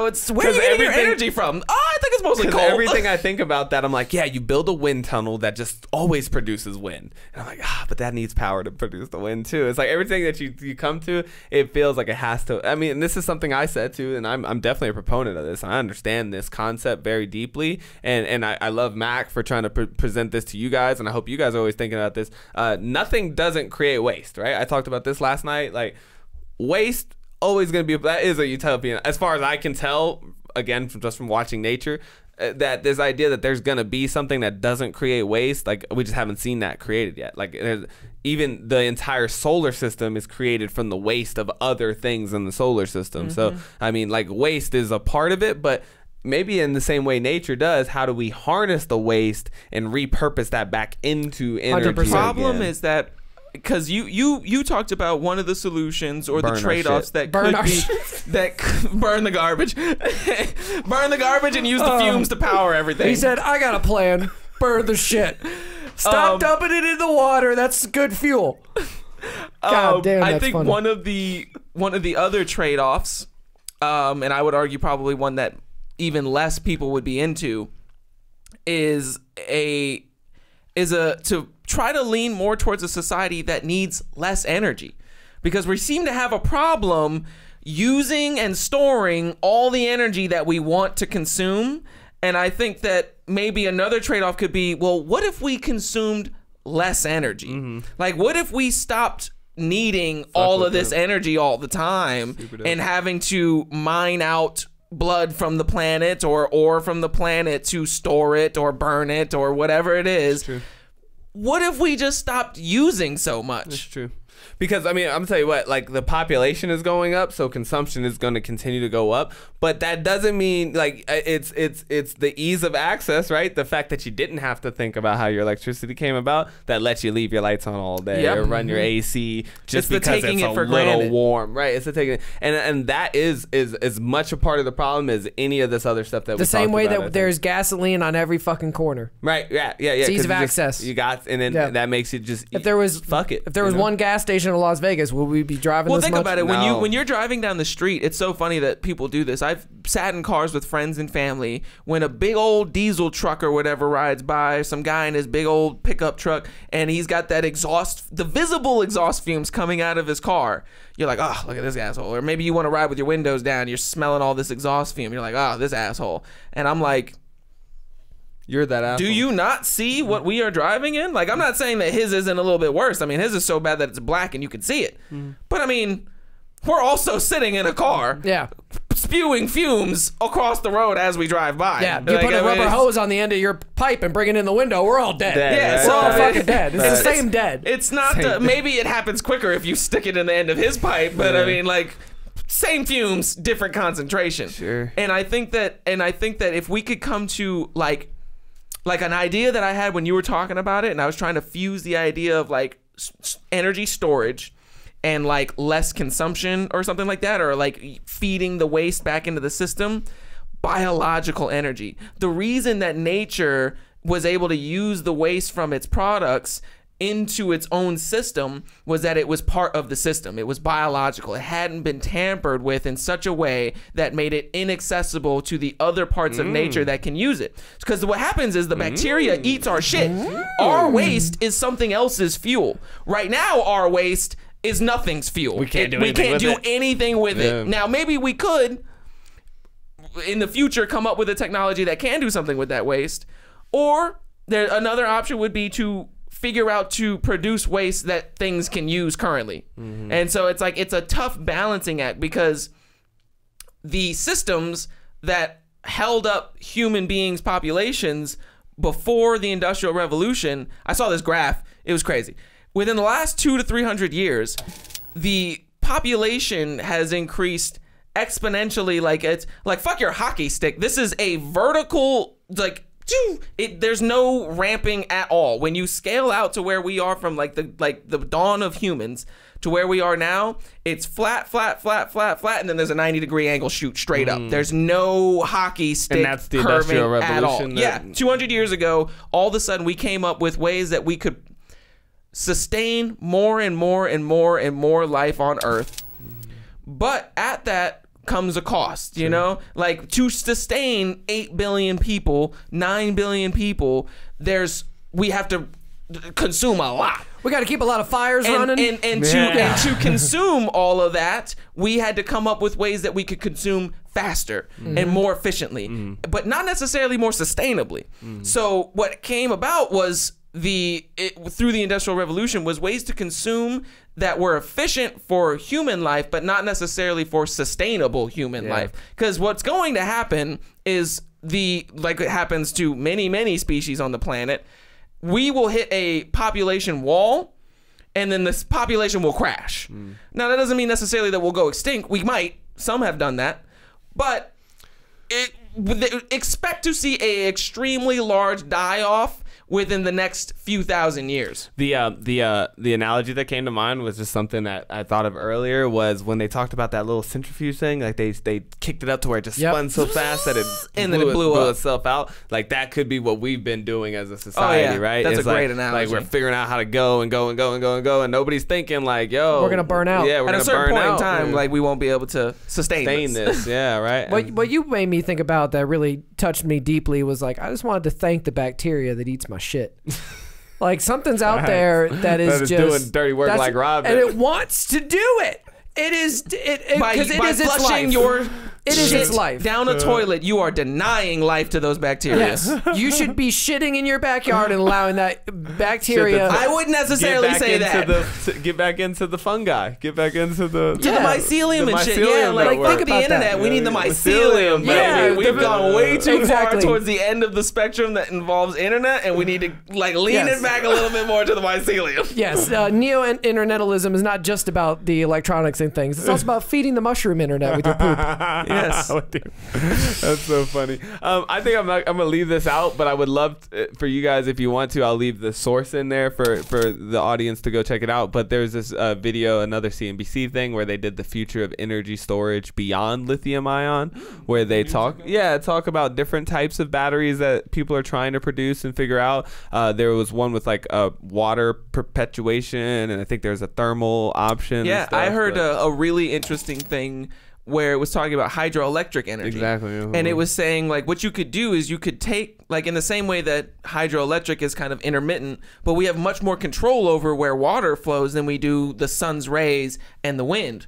So you could, what they were talking about was taking water and pumping it to a spot in high elevation, and then keeping it there in reserve, and then when you needed extra energy, you could release that water down through the hydroelectric dam, and then you could just hold that water and pump it back up to the top for when you needed it again. And I was like, that might be the closest to a perpetual motion energy system that I've ever heard of. It sounds like my idea of gravitational energy. Yeah, you have to use a little bit of outside energy to get that, but I think that there's theoretically a mathematical equational way that you could get enough water. Energy to... So, but what you'd have to do is you'd have to decrease your consumption of energy quite a lot, and you'd have to have something like the Hoover Dam or something like that, like just a ginormous body of water that you could control with less energy than you need to re-pump the energy up there, or the water back up to the top.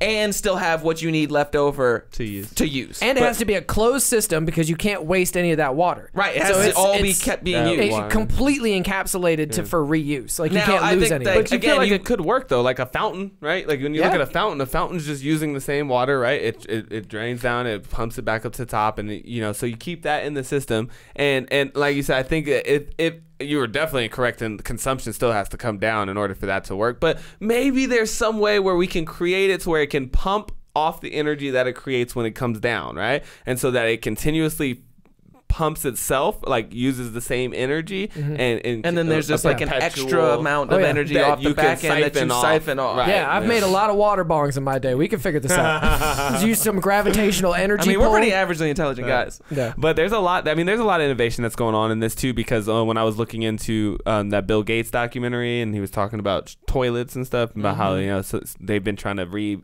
innovate sanitation and stuff as well, which is also an old system. And they were talking about burning shit, so I'm telling you, that shit could create fuel. And then they were talking about how it could create clean water. Like they were trying to figure out a way that you could burn the shit and then boil shit water. I saw something about Bill Gates drinking feces water. Right, they shit on the toilet and it came out the other side and he drank that shit. So we're getting there. Hopefully we're getting there. And I think more people gearing their mindset toward this type of stuff and thinking about how we are all individually impacting it, and how the system works. You know, Yeah. maybe you'll vote differently, or maybe you will consume less, or I don't know, maybe you'll do none of those fucking things. Maybe whatever. you'll eat the bugs and drink the shit water. Yeah. Yeah, come back to those fried crickets we were talking about a few episodes back. That's right. Renewable protein, baby. Yeah. But cricket farm. I guess that's our summation of the power grid, and we're fucked out here, boys. Yeah, it's not looking good, but I mean, I would just like to say I bow in inferiority to our supreme Chinese leaders. thank you for the energy. Thank you, People's China. Republic of China. I appreciate Please it. don't hit the button on us. Yeah, we really, the government might be liking to poke you, but the people of America appreciate that I shit. support China. I'm glad you made that joke. That was the scariest part of this whole podcast to me. Absolutely. Absolutely. When you were telling me 60%, I was like, that's too much. Don't worry, of guys. all the That's too much. vulnerabilities, that's the most vulnerable. Don't Yeah, worry, that's guys. too much. Sources in the description below. Yeah, check us out. All right, again, we'll talk to you soon. Peace. Peace.